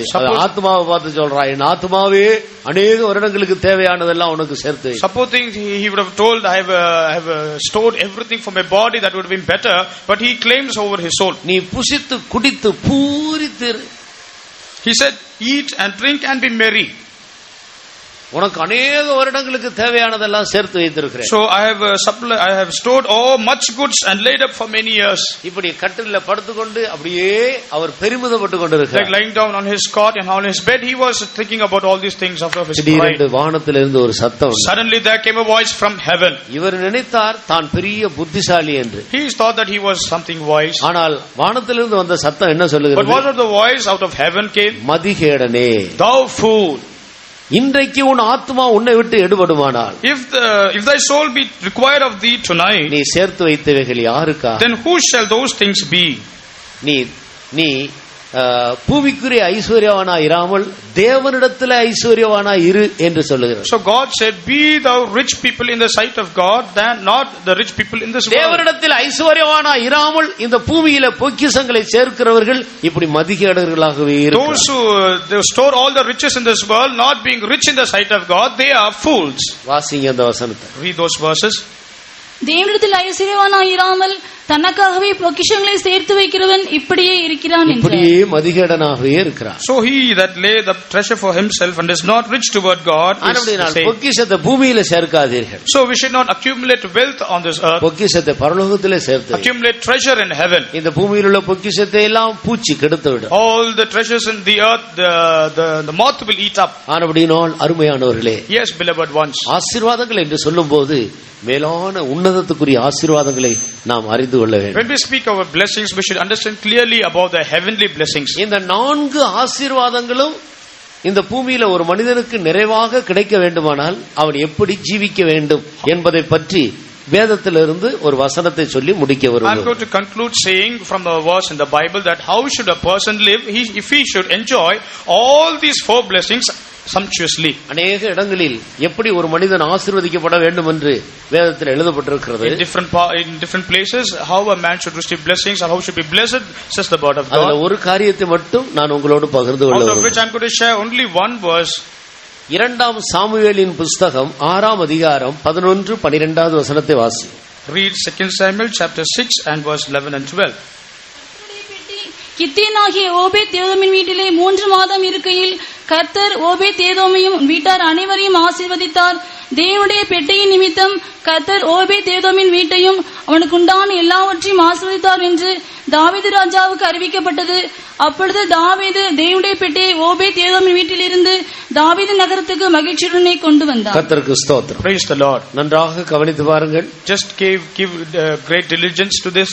கர்த்தருடைய பெட்டி, the ark of the Lord. Obed ஏதோ வீட்டிலே 3 மாதம் வைக்கப்பட்டது. It continued to be in the house of Obed-Edom for 3 months. அந்த பெட்டி நிமித்தம் கர்த்தர் ஓபேத் ஏதோமையும் அவருடைய வீட்டாரையும் அவனுக்கு உண்டான எல்லாவற்றையும் ஆண்டவர் ஆசீர்வதித்தார் என்று எழுதப்பட்டிருக்கிறது. It is written that and the Lord blessed Obed-Edom and all his household and all his matters because of the ark of the Lord. இந்த விஷயத்தை அந்த ஊரார் எல்லாரும் அறிந்தார்கள். All the people over the city came to this understanding. இதுவரை இவனுக்கு போதுமான வருமானம் இல்லாமல் சாப்பாட்டுக்கு கஷ்டப்பட்டான். Till now he was suffering with poverty, not having sufficient money. இன்றைக்கு இந்த பெட்டி வந்ததிலிருந்து இவன் வீட்டுல ஒரு கஷ்டம் இல்ல, நன்றாக சாப்பிடுகிறான். Till the day this ark of the covenant came into his house, he is eating sumptuously. இதுவரைக்கும் இவருடைய மனைவி பிள்ளைகள் எல்லாம் எப்ப பார்த்தாலும் இருமிக்கிட்டே இருப்பாங்க. Hitherto his children and his wife will be always coughing. இந்த பெட்டி வந்ததிலிருந்து நல்ல சுகமா இருக்கிறாங்க, இருமல் இல்ல. The time when the ark of the Lord reached his house, they are safe and healthy. வியாதி இல்ல. There is no sickness at all. இதுவரைக்கும் இவருடைய நிலமெல்லாம் சரியா விளைச்சல் இல்லாமல் தரிசா இருந்தது, இப்பொழுது நன்றாக விளைந்திருக்கு. Till now all his land and his field were barren, now it is starting to grow up well. இதுவரைக்கும் சாதாரண வஸ்திரம் தான் உடுத்துனாங்க, இப்ப நல்ல வஸ்திரம் உடுத்திக்கொண்டு நல்ல நீட்டா போறாங்க. Till now they were wearing only simple and ordinary dress, but now they are dressed up well. இவருடைய வீடு, இவருடைய பிள்ளைகள் எல்லாமே ஆசீர்வாதமாக இருக்கு. His house and all his household and everything is blessed now. இதற்கு காரணம் என்ன? What is the reason for that? இவருடைய வீட்டில இந்த பெட்டி வந்ததிலிருந்து தான் இவன் ஆசீர்வாதமா இருக்கிறான். He was started to be blessed right from the day when the ark of the Lord reached his house. இந்த பெட்டியின் நிமித்தம் கர்த்தர் அவனை ஆசீர்வதித்தார். Because of the ark of the Lord blessed his household. நன்றாக கவனித்து பாருங்க. Just pay diligence. அவனுடைய முயற்சி ஒன்று இல்ல. Not by his own efforts. இந்த பெட்டி அங்க போய் விட்டது, அவன் ஆசீர்வதித்தார். The ark of the Lord came inside and he was blessed. அப்ப இதுல இந்த பெட்டியில ஏதோ ஒரு விசேஷம் இருக்கு. So something special and peculiar is there in this ark. இந்த பெட்டி எங்கே போகிறதோ அங்கே ஆசீர்வாதம். Wherever this ark goes, there is blessing. ஆனபடியால் இந்த விஷயம் தாவீதுக்கு அறிவிக்கப்பட்டது. So this message was conveyed to David. உடனே தாவீது ராஜா அந்த பெட்டியை தன்னுடைய நகரத்துக்கு கொண்டு வர வேண்டும் என்று ஏற்பாடு பண்ணி அந்த நகரத்துக்கு கொண்டு போனான். So immediately David made arrangements to bring the ark of the Lord into his city. அதுபோல நம்முடைய வீட்டிலேயும் கூட ஒரு பெட்டி இருந்தா நாமும் ஆசீர்வதிக்கப்படுவோம் தானே? Yeah, truly we will also be blessed. Supposing if this ark be in our house. இந்த பெட்டி நிமித்தம் ஆசீர்வதிக்கப்பட்டான். Because of this ark of the Lord, he was blessed. யாருடைய வீட்டில எல்லாம் பெட்டி இருக்கு? In whomsoever house this ark is found. பிளைவுட்ல செய்த பெட்டி இருக்கு, அலுமினிய பாக்ஸ்ல செய்த பெட்டி இருக்கு, மரத்துல செய்த பெட்டி இருக்கு, மண்ணுல செய்த பெட்டி இருக்கு. எல்லா பெட்டியும் இருக்கு, இரும்புல செய்த பெட்டி இருக்கு. ஆனா இந்த உடன்படிக்கை பெட்டி எத்தனை பேர் வீட்டுல இருக்கு? Many boxes are there in your house made of wood, clay and plastic and other materials. சில பேர் வீட்டுல நகை பெட்டி இருக்கு, எல்லாத்தையும் கழட்டி அங்க வச்சுக்கிறது, கல்யாணத்துக்கு போனா போட்டுக்கிறது, கோயிலுக்கு வந்தா கழட்டி வச்சுக்கிறது. In so many houses there are jewelry box, they wear them when they go for the wedding, but they cast off when they come for the church. எத்தனையோ பெட்டி இருக்கு. There are so many boxes. இந்த பெட்டியினால உனக்கு ஒரு ஆசீர்வாதமும் கிடையாது. Through all these blessings you cannot receive these blessings. ஆனால் இருக்க வேண்டிய ஒரு பெட்டி இருக்கிறதா? Is there the ark that is supposed to be there in your house? உடன்படிக்கை பெட்டி இருக்கிறதா? Is there the ark of the covenant? இந்த பெட்டி நிமித்தம் கர்த்தர் அந்த குடும்பத்தை ஆசீர்வதித்தார். Because of this covenant that household was உங்களுடைய blessed. வீட்டில் நீங்கள் 1000 அழகான பெட்டிகளை வைத்திருக்கலாம். You may be having thousands and beautiful boxes like this. விதவிதமான சூட்கேஸ் எல்லாம் இருக்கலாம். Diverse manners and different kinds of suitcases you may have. அது கணக்குல கொண்டு வரப்படுகிறது. That won't come into account. ஆனால் உடன்படிக்கை பெட்டி உங்களுடைய வீட்டிலே இருக்கிறதா? But is there the ark of the covenant in your house? அதுதான் ஆசீர்வாதத்தின் பெட்டி. That is the blessings that brings the blessings. இந்த உடன்படிக்கை பெட்டி என்றால் என்ன அர்த்தம் தெரியுமா? Do you know the meaning of the ark of the covenant? இது முதலாவது ஆண்டவர் இஸ்ரவேல் ஜனத்தின் மத்தியில வாசம் பண்ணும்படியாக இப்படி ஒரு பெட்டியை நீ செய்ய வேண்டும் என்று மோசேக்கு ஆண்டவர் சொன்னார். The Lord tutored Moses that he may make this ark of the covenant, that the Lord may dwell among them. அது சித்தி மரத்தினால் செய்து பொன்னினால் பொதிக்கப்பட வேண்டும். It was made out of shittim wood and was overlaid with gold. அது 2.5 முழ நீளம், 1.5 முழ அகலம், 1.5 முழ உயரத்தில் செய்ய வேண்டும். It was 2.5 length and 1.5 height. அது உள்ளே மன்னா வைக்கப்பட்ட பொற்பாத்திரம் இருக்கு. Inside there should be a golden pot with manna. ஆரோனுடைய துளிர்த்த கோல் இருக்க வேண்டும். The Aaron rod that budded should be kept inside. 2 கற்பனை பலகை இருக்க வேண்டும். And 2 tables of stone with the written commandment should be there. இதற்கு மேலே ஒரு கிருபாசனம் இருக்க வேண்டும். And above that there should be a mercy seat. அதுதான் அந்த பெட்டிக்கு மூடி. That is the lid for that ark. இந்த கிருபாசனத்தோடு சேர்த்து 2 ஏக அடுப்பு வேலையாக செய்யப்பட்ட 2 கேருபீன்கள் வேண்டும். So along with the mercy seat there should be a beaten work of 2 cherubims. இதெல்லாம் சேர்ந்தா தான் பெட்டி. All these things unitedly called as the ark. ஒரு உடன்படிக்கை பெட்டின்றது இது எல்லாம் சேர்ந்து இருக்கு. So ark of the covenant means comprising of all these things. இப்படி ஒரு பெட்டியை ஆண்டவர் மோசேக்கு சொல்லி உண்டு பண்ணு என்று சொன்னார். So God revealed such a kind of ark to Moses and asked him to prepare it. அந்த பெட்டி, அந்த உடன்படிக்கை பெட்டி, அந்த ஆசரிப்பு கூடாரம் எல்லாம் அது ஒரு நிழல் தான். So the tabernacle and the ark of the covenant is only a shadow. கர்த்தருக்கு ஸ்தோத்திரம். Praise the Lord. ஒரு கட்டடம், ஒரு பெரிய கட்டடம் இருந்தா அதுக்கு ஒரு நிழல் இருக்கு. If there is a tall building, there is a shadow for it.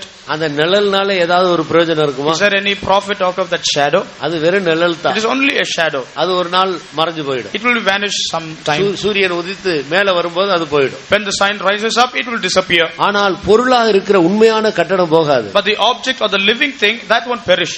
இஸ்ரவேல் ஜனங்கள் எல்லாம் ஒரு நிழலாட்டமாக கடந்து சென்று விட்டார். All the children of Israel, they passed away as a shadow. ஆனால் இயேசு கிறிஸ்துவின் மூலம் வந்த இந்த உண்மையான இஸ்ரவேலராகிய நாம் தான் பொருளாக இருக்கிறோம். We who have the spiritual children of Israel through Jesus Christ are the true and the living ones. எருசலேமாக சீயோனாக ஆண்டவர் நிரந்தரமாக என்றென்றைக்கு அவரோடு கூட இருக்கும்படி நம்மை தான் தெரிந்து கொண்டார். The Lord has chosen us to be with him forever and ever as New Jerusalem and Zion. இயேசு கிறிஸ்துவின் மூலம் ஒரு புதிய சந்ததியை ஆண்டவர் உருவாக்கி இருக்கிறார். The Lord has opened a new generation through the Lord Jesus Christ. ஆனபடியால் அன்றைக்கு அந்த பெட்டிக்கு பேர் உடன்படிக்கை பெட்டி. Therefore the name it was named there once upon a time was called the ark of the covenant. சர்வலோகத்துக்கு ஆண்டவராய் இருக்கிற தேவனுடைய பெட்டி. That was the ark for the almighty God. வல்லமை விளங்கும் பெட்டி. It was the ark which revealed the power. அன்றைக்கு இந்த பெட்டியை எங்கே கொண்டு போகிறார்களோ அங்கே தேவன் தன்னுடைய வல்லமையை வெளிப்படுத்திக் கொண்டிருந்தார். During those times wherever this ark was carried, there all the power of God was manifested. ஆனால் இன்றைக்கு அந்த பெட்டி எது தெரியுமா? But today, do you know the ark of the covenant now? பரிசுத்த ஆவியினுடைய அபிஷேகம் பெற்ற ஒவ்வொரு தேவனுடைய பிள்ளையும் பெட்டியாக இருக்கு. Each and every child of God who have received the Holy Spirit, they are the ark of the Lord. நான் நினைச்சேன் இதை சொன்ன உடனே நேரம் துள்ளி குதித்து அல்லேலியா போட்டு ஆர்ப்பரித்திருப்பீர்கள் என்று எல்லாம் டெட் பாடி மாதிரி உட்கார்ந்து. I thought after mentioning things all will jump and leap and they will praise God. I thought all are like dead persons. பரிசுத்த ஆவியினால் கர்த்தர் உன்னை ஒரு பெட்டியாக உடன்படிக்கை பெட்டியாக மாற்றி இருக்கிறார். By the virtue of anointing the Lord has made your body as a ark of the covenant. தேவன் வாசம் பண்ணுகிற ஒரு பெட்டியாக அவருடைய வல்லமையை விளங்க வைக்கிற ஒரு பெட்டியாக உன்னை மாற்றி இருக்கிறார். In order to reveal and manifest his power, the Lord has made you as his ark. அபிஷேகம் பெற்ற நீ அமைதியா இருக்கலாமா? You have received the Holy Spirit. Can you remain quiet? தேவன் எவ்வளவு விசேஷமான ஒரு அனுபவத்தில் நம்மை தெரிந்து கொண்டார். To a great experience and a lofty experience, Lord has called you. உடன்படிக்கை பெட்டியே, வல்லமை விளங்கும் பெட்டிகளே, ஆர்ப்பரியுங்கள். Thou ark of the covenant, rejoice. ஆர்ப்பரியுங்கள். Be glad and rejoice. ஆர்ப்பரியுங்கள். Shout. Hallelujah. Hallelujah. கர்த்தருடைய நாமத்துக்கு மகிமை உண்டாகட்டும். Glory be to the name of the Lord. நாம் நம்மை ஒரு பெட்டியினுடைய ஸ்தானத்துல காத்துக்கொண்டால், if we prepare ourselves in the state that we are the ark of கர்த்தர் God, நம்மை ஆசீர்வதிக்கிறது மட்டுமல்ல, not only the Lord will bless us, நீ போகிற இடமெல்லாம் wherever you go, அங்கே ஆசீர்வாதம் உண்டாகும். there will be blessings. அதுதான் அபிஷேகம் பெற்ற ஒரு தேவ பிள்ளையினுடைய விசேஷம். That is the speciality and uniqueness of a child of God receiving the Holy Spirit. நீங்கள் எங்க போகிறீர்களோ போகிற இடமெல்லாம் ஆசீர்வாதங்கள் உண்டாகும். Wherever you go, blessings will be proceeding. நாம் எப்படி பெட்டியாக மாறுகிறோம்? How can we become the ark of God? நாம் ஒரு பெட்டியாக நம்மை பாதுகாத்துக் கொள்ள வேண்டுமானால் நாம் என்னெல்லாம் செய்ய வேண்டும்? What all the things we should carry out to remain as an ark of God? கர்த்தருக்கு ஸ்தோத்திரம். Praise the Lord. நீங்கள் இந்த பெட்டி செய்த முறையை யாத்ராகமத்திலே ஆண்டவர் 25ஆம் அதிகாரத்தில் இஸ்ரவேல் ஜனங்களுக்கு சொன்னதை நான் பார்க்கிறோம். The manner of making the ark, the law, it was revealed to the children of Israel when we read from the Exodus chapter 25. அந்த பெட்டிக்குள்ள இருக்கிறதான பொருட்களை குறித்து எபிரேயர் 9ஆம் அதிகாரத்தில் நான் படிக்கிறோம். In Hebrews chapter 9 we come across the things which were kept inside the ark. நீங்கள் பிறகு அதை வாசித்துக் கொள்ளுங்கள். எல்லாவற்றையும் விளக்க சமயம் இல்ல. முக்கியமான கருத்துக்களை நான் சொல்லி முடிக்க You can read it for yourself afterwards. I am going to give out some certain truths. இது சீத்தி மரத்தினால் செய்யப்பட வேண்டும். It was made out of shittim wood. அதை சுற்றிலும் பொன் தகட்டால் அதை மூடி விட And வேண்டும். it should be overlaid or covered up with gold. பார்க்கிறதுக்கு மரம் தெரியக்கூடாது. For seeing from the outward, wood should not be seen. பார்க்கும்போது மரம் தெரியக்கூடாது. When the outward appearance wood should not be seen. பொன் தகட்டால் அது முற்றிலும் மூடி இருக்க வேண்டும். It should be covered up wholly with pure gold. இந்த மரம் என்று சொல்லுகிறது பலவீனத்தை காட்டுது. This wood signifies weakness. அது நெருப்புல போட்டா எரிஞ்சு போயிடும். When it is cast into the fire, it will get burnt. உருவமே இல்லாம போயிடும். It will disfigure. ஆனபடியினால் மரம் என்று சொல்லுகிறது மாமிசியமான மனிதர்களாகிய நம்மை காட்டுது. So wood signifies, depicts we who are man who are with flesh. பொன் என்று சொல்லுவது அது விசுவாசத்தை காட்டுது. Gold signifies faith. ஆனபடியினால் பலவீனமான மனிதர்களாகிய நாம் நம்முடைய தேவகுமாரனுடைய விசுவாசத்தினால் நம்மை மூடிக்கொண்டு பாதுகாக்க வேண்டும். We who are weak men, by the faith of God, we should be covered up. என்னுடைய ஆண்டவர் ஒன்றுமில்லாமையிலிருந்து ஒன்றை உருவாக்குகிறார். My God is one who creates something out of nothing. பலவீனமான என்னை என் இயேசு என்னை பலமுள்ள மனிதனாக மாற்றுவார். My God will change me to a strong man who I am weak. இயேசு கிறிஸ்துவே என்னில் எல்லாவற்றுக்கும் எல்லாமாக இருக்கிறார். Jesus Christ is all in all for me. என்னுடைய பலவீனத்திலே அவருடைய பலன் பூரணமாக விளங்கும். In my weakness his strength is made perfect. என்னுடைய தோல்வி எல்லாவற்றையும் அவர் ஜெயமாக மாற்றி விடுவார். All my failures he will change out to be a victory. இந்த விசுவாசத்தோடு நம்மை நாம் பாதுகாத்துக்கொள்ள. We should preserve ourselves with this revelation. எப்ப பார்த்தாலும் நம்முடைய தோல்வியவே நம்ம சொல்லிக் கொண்டிருக்க கூடாது. We should not be always pointing out our failures. எனக்கு இதுல ஜெயம் இல்ல, அதுல ஜெயம் இல்ல, நான் இப்படி அது இப்படி இப்படின்னு இதையே சொல்லக்கூடாது. I don't have a victory over this, I am failure in that, in this and that. நான் விசுவாசத்தினால ஜீவிக்க வேண்டும். We should live by faith. நான் अनेक குறையோடு இருந்தாலும் நான் இயேசுவுக்கு என்னை ஒப்பு கொடுத்திருக்கிறேன். So many shortbacks and setfalls are there in me. I belong to Christ. என் இயேசு என்னை அவருடைய கிருபையில அவருடைய விசுவாசத்துக்குள்ள என்னை மூடி வைத்திருக்கிறார். Underneath his grace and underneath his faith he has covered me up. ஆனபடியினால் என்னை பலப்படுத்துகிற கிறிஸ்துவினாலே நான் நம்பி இருக்கிற என் இயேசுவினாலே எல்லாவற்றையும் செய்ய எனக்கு பலன் உண்டு. So I can do all things through Christ which strengthen me in the God I believe. என்னுடைய தோல்வி எல்லாவற்றையும் நான் ஜெயித்து விடுவேன். All my failures I can overcome. இப்படி நாம் எப்போது விசுவாசத்திலே பேச வேண்டும். So always we should speak in faith. எனக்கு பல தோல்விகள் இருக்கிறது. There are so many failures in me. ஆனால் எவ்வளவோ ஜெயம் கொடுத்தார் என் ஆண்டவர். But God has given me so many victories. இதிலேயே எனக்கு ஜெயத்தை கொடுப்பார். Hitherto God has given me victory. இப்படி நாம் எப்பொழுது பேசினாலும் விசுவாசித்து பேச வேண்டும். So whenever we speak we should speak of faith. நீ அவிசுவாசமான வார்த்தையை சொல்லக்கூடாது. We should not utter words of unbelief. அதுதான் பொன் தகட்டால் மூடுவது. That is why covering up with gold. அடுத்ததாக அதுக்குள்ளே மூன்று பொருட்கள் இருக்க வேண்டும். Nextly, three things should be seen inside. ஒன்று மன்னா வைக்கப்பட்ட பொற்பாத்திரம். One is the golden pot with manna. பொன்னால ஒரு பாத்திரத்தை செய்து அதுல மன்னா வைக்க வேண்டும். They should design a golden pot and should keep a manna inside. மன்னா என்று சொல்லுவது தேவனுடைய வார்த்தையை காட்டுது. When we speak about manna, it shows the word of God. அப்படினா பொன் என்று சொல்லுவது நம்முடைய மனதை காட்டுகிறது. So gold signifies our mind. நீங்கள் பிரசங்கியின் புத்தகத்தில் எடுத்து வாசித்தால், when we read from Ecclesiastes, பொற்கிண்ணி நசிங்கி.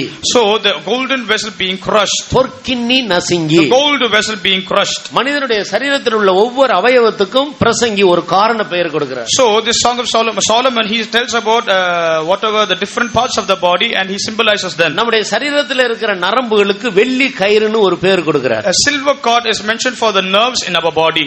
நம்முடைய ரெண்டு உதடுக்கும் பேரு தெருவாசல் என்று பெயர் கொடுக்கிறார். Streets is mentioned for the lips. இப்படி ஒவ்வொரு அவயவத்துக்கும் ஒரு பெயர் கொடுக்கப்பட்டிருக்கிறதை நீங்கள் 12ஆம் அதிகாரத்தில் வாசிக்கலாம். So the 12th chapter you can say that each and every member depicts and it is simplified. அதை விளக்குறதுக்குள்ள நேரம் இல்ல. யாருக்காவது ஏதாவது தெரியணும்னா தனியா இருக்கும்போது வந்து கேளுங்க. There is no time to explain this. If you find time you can come personally I can explain them. கீதவாத்திய கன்னிகைகள் என்றால் பாட்டு பாடக்கூடிய நரம்பு. So music daughters of music means the vocal cord. இப்படி ஒவ்வொரு அவயவத்துக்கும் ஒரு பெயர் இருக்கிறது. So each and every member has a name. வாதுமை மரம் பூ பூக்கிறதுனா தலைமுடி எல்லாம் நரைக்கிறது. So the tree bearing fruits means our hairs turning out to be gray. இப்படி அவர் பெயர் கொடுத்து கொண்டே வருகிறார். Likewise he is giving some names. அதுக்கு தலைக்கு பெயர் பொற்கிண்ணி. So for the head golden bowl. ஒரு மனுஷனுக்கு கை இல்லாவிட்டா ஜீவிக்கலாம். A man without hands he can survive. கால் உடைஞ்சு போனா ஜீவிக்கலாம். A broken man also can live. ஆனா தலை அடிபட்டு உடைஞ்சு போச்சுனா எப்படி ஜீவிக்கலாம்? A man's head if it is injured and hurt how can he live? நம்முடைய சரீரத்தின் அவயவங்கள்ல தலை தான் ரொம்ப முக்கியமானது. So out of all the members of a body head is so unique. பொன்னை போல விலையேறப்பட்டது. It is so precious as gold. அதுபோல தான் அந்த நேபுகாத் நேச்சார் கண்ட அந்த தரிசனத்திலேயும் கூட தலையை வந்து ஒரு பொண்ணுக்கு ஒப்பிட்டு சொல்லப்பட்டிருக்கு. So even in the image that the Nebuchadnezzar had in his dream the head was made of gold. பொன்னான அந்த தலை நீரே. You are the head which is made of gold. பொற்கிண்ணி என்று சொல்லுவது அது ஒரு விலையேறப்பட்ட நம்முடைய மனதிலே தேவனுடைய வசனமாகிய மன்னாவினால நம்முடைய மனதை நிரப்பிக் கொள்ள வேண்டும். Golden bowl means the mind which is so precious which should be filled up with the word of God. எல்லா ஆசீர்வாதங்களும் உங்களுக்கு தேவை என்று நீங்கள் விரும்பினால் if you desire to receive all kinds of blessings முதலாவது விசுவாசத்திலே எப்போது பேச வேண்டும். you should always speak in faith first of all. தோல்வியான பேச்சே பேசக்கூடாது. you should not speak words of defeat. என் மனைவி சரியில்லை, என் பிள்ளைகள் இப்படி, அது இப்படி, இது இப்படி இப்படின்னு சொல்லிட்டு எப்ப பாரு இதேதான் சிலர் வாயை திறந்து சொல்றாங்க. very often they opening the mouth they confess my wife is not good, my children are like this and that. நீ எல்லாவற்றையும் குறைவுகளை நிறைவாக்குகிற இயேசுவை விசுவாசித்து பேசு. you should trust and believe in the God who supplies and fills all your lacking. கர்த்தருக்கு ஸ்தோத்திரம். Praise the Lord. நான் ஒரு நாள் ஒரு வீட்டுக்கு போயிருந்தேன். once I visited a house. அந்த வீட்ல அந்த விசுவாசி சொன்ன காரியம் ஊழியக்காரனாகிய எனக்கே ஆச்சரியமா இருந்தது. the thing which that believer told it was so amazing for me as servant of God. நான் விசுவாசத்தை அன்றைக்கு கற்றுக்கொண்டேன். so I learned a good faith from her. அவங்களுக்கு ஒரு மகள் உண்டு. she had a daughter. அந்த பிள்ளை ஸ்கூலுக்கு போய் பரீட்சை எழுதி மார்க் கொண்டு வந்தாள். so she brought the progress report from her school. அவ ஃபெயில் மார்க் எடுத்திருந்தா 15 மார்க் 20 மார்க் எடுத்தா. she had scored only 15 marks a failure mark. போன உடனே சோத்திரம் பாஸ்டர்னு சொன்னா. so she greeted me saying praise the Lord. ஓ என்ன எவ்வளவு பரீட்சை எழுதிட்டு வந்தியான்னு. I asked did you write the exam? பரீட்சை எழுதிட்டு வந்தேன். yes. எவ்வளவு mark? how many marks have you scored? சொல்றதுக்கு வெட்கப்பட்டார். she felt ashamed to tell that. மறுபடியும் கேட்ட எவ்வளவு mark? once again I asked her. அப்போ 20 மார்க்னு she told 20. ஐயோ நீ ஃபெயிலா போயிட்டியே அப்படி சொன்னேன் நான். I said oh you have failed. உடனே அவங்க பெற்றோர்கள் என்ன சொன்னாங்க தெரியுமா? do you know what their parents told immediately? ஐயோ இந்த மாதிரி வார்த்தையை பிள்ளை கேட்டா அவ சோர்ந்து போய்டுவான்னு சொல்லிட்டு அது ஒண்ணும் விஷயம் இல்ல பாஸ்டர், அடுத்த பரீட்சையில என் மகன் 100 மார்க் எடுத்துருவான் 100 மார்க் எடுத்துருவான்னு சொன்னார். by telling these words thinking that her children will be discouraged she said the next time pastor she will score 100.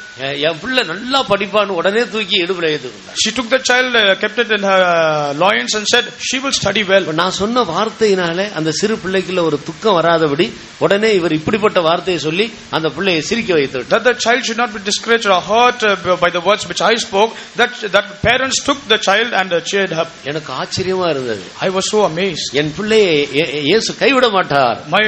my God will not forsake my child. அடுத்த பரீட்சையில நிறைய மார்க் எடுத்து கிளாஸ்ல first வாங்கிடுவா. the next examination she will score the first mark. இத கேட்ட உடனே அந்த பிள்ளைக்கு கூட ஒரு உற்சாகம் வந்தது. hearing this she was encouraged.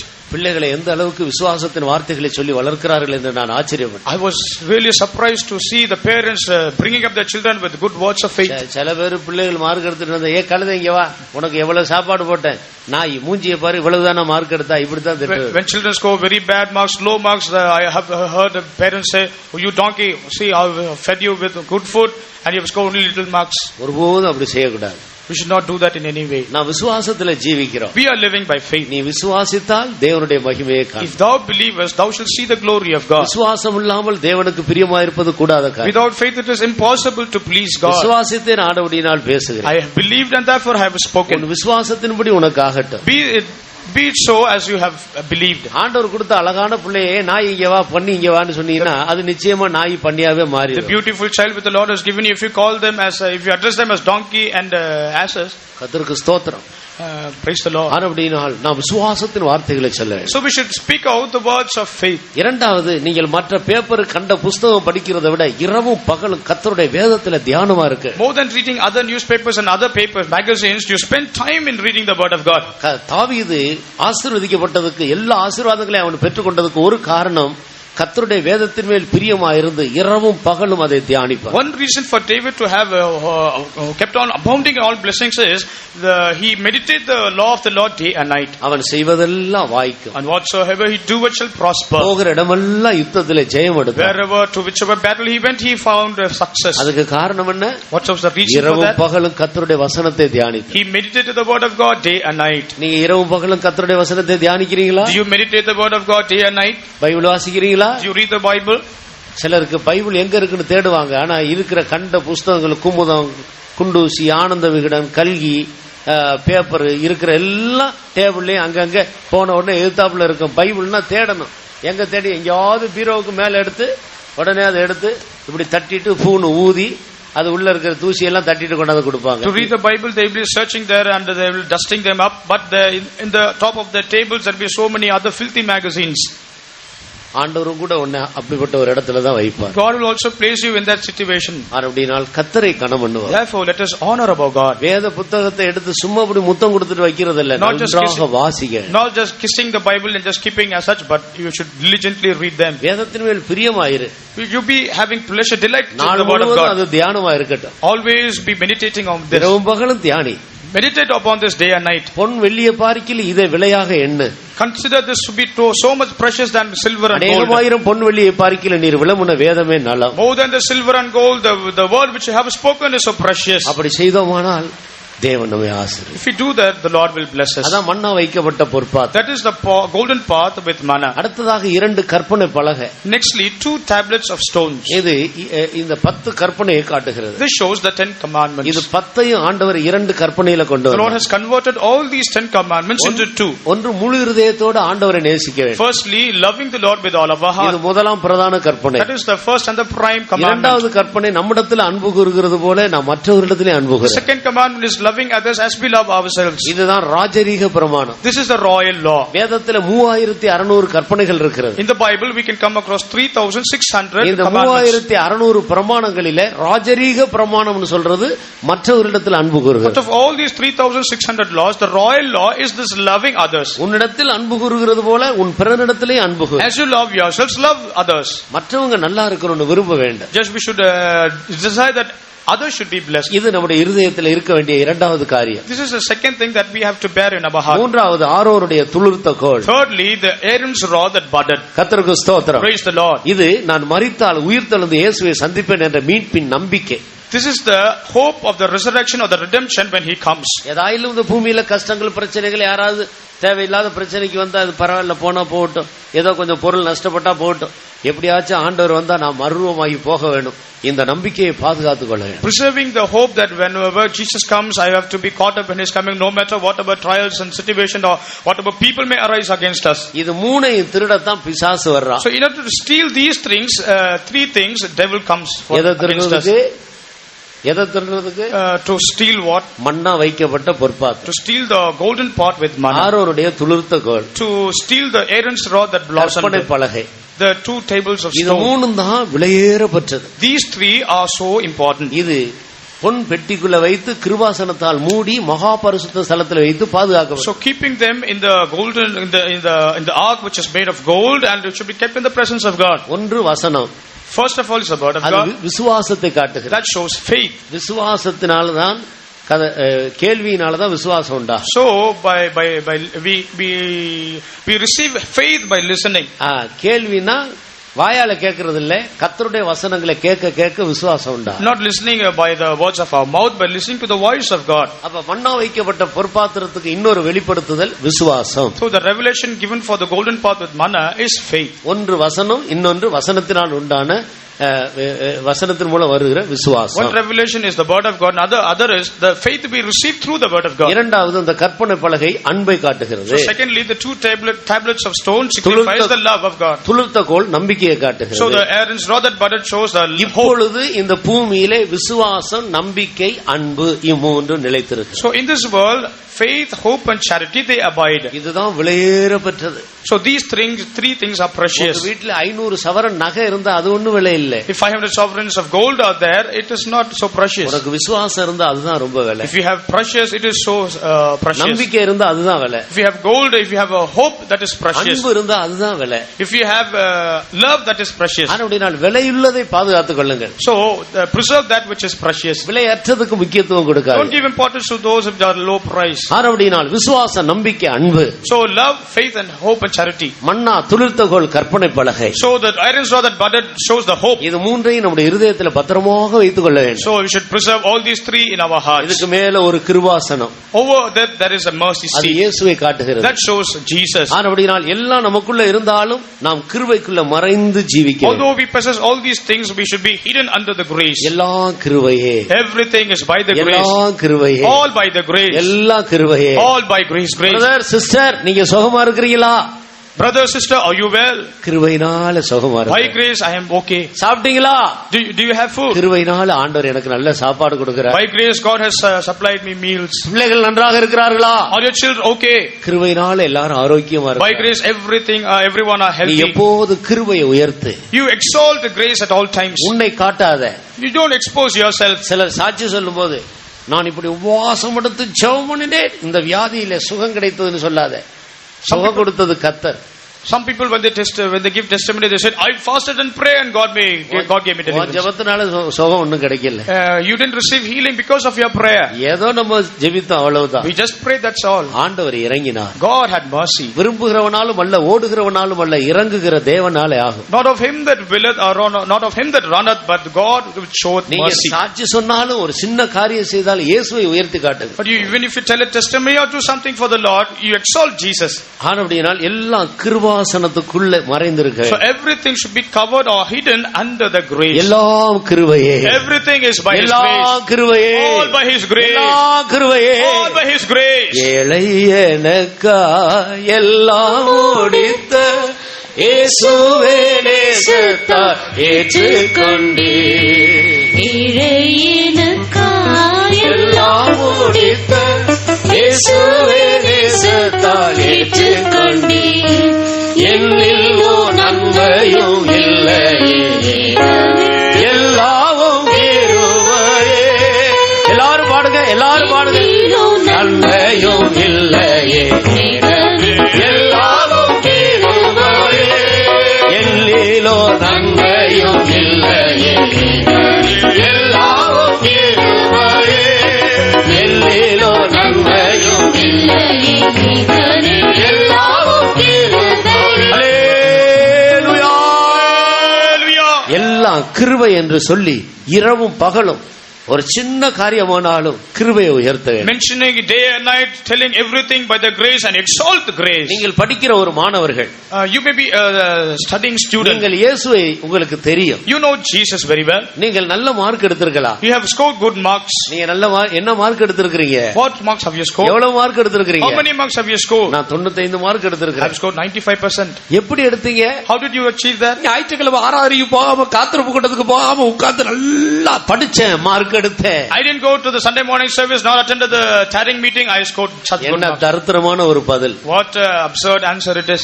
கிருபையா இயேசு எனக்கு இவ்வளவு மார்க் எடுக்க உதவி செய்தார், அப்படி சொல்லு. Graciously the Lord helped me to score such good marks. கர்த்தருக்கு ஸ்தோத்திரம். Praise the Lord.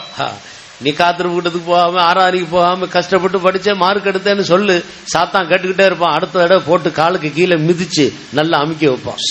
Satan will hear you say that I didn't go for the worship service, not for the tarrying meeting, I scored good marks, and afterwards he will crush you down. இயேசுவை உயர்த்து, you exalt Jesus, சாத்தான் ஓடி போவான், and the devil will flee. அடுத்த முறை 95ன்றது 100 மார்க்கா மாறிடும். Next time 95% will turn out to be 100%. விசுவாசிக்கிறீங்களா? Do you believe this? பிள்ளைகள் படிக்கிற மாணவர்கள், students, do you believe this?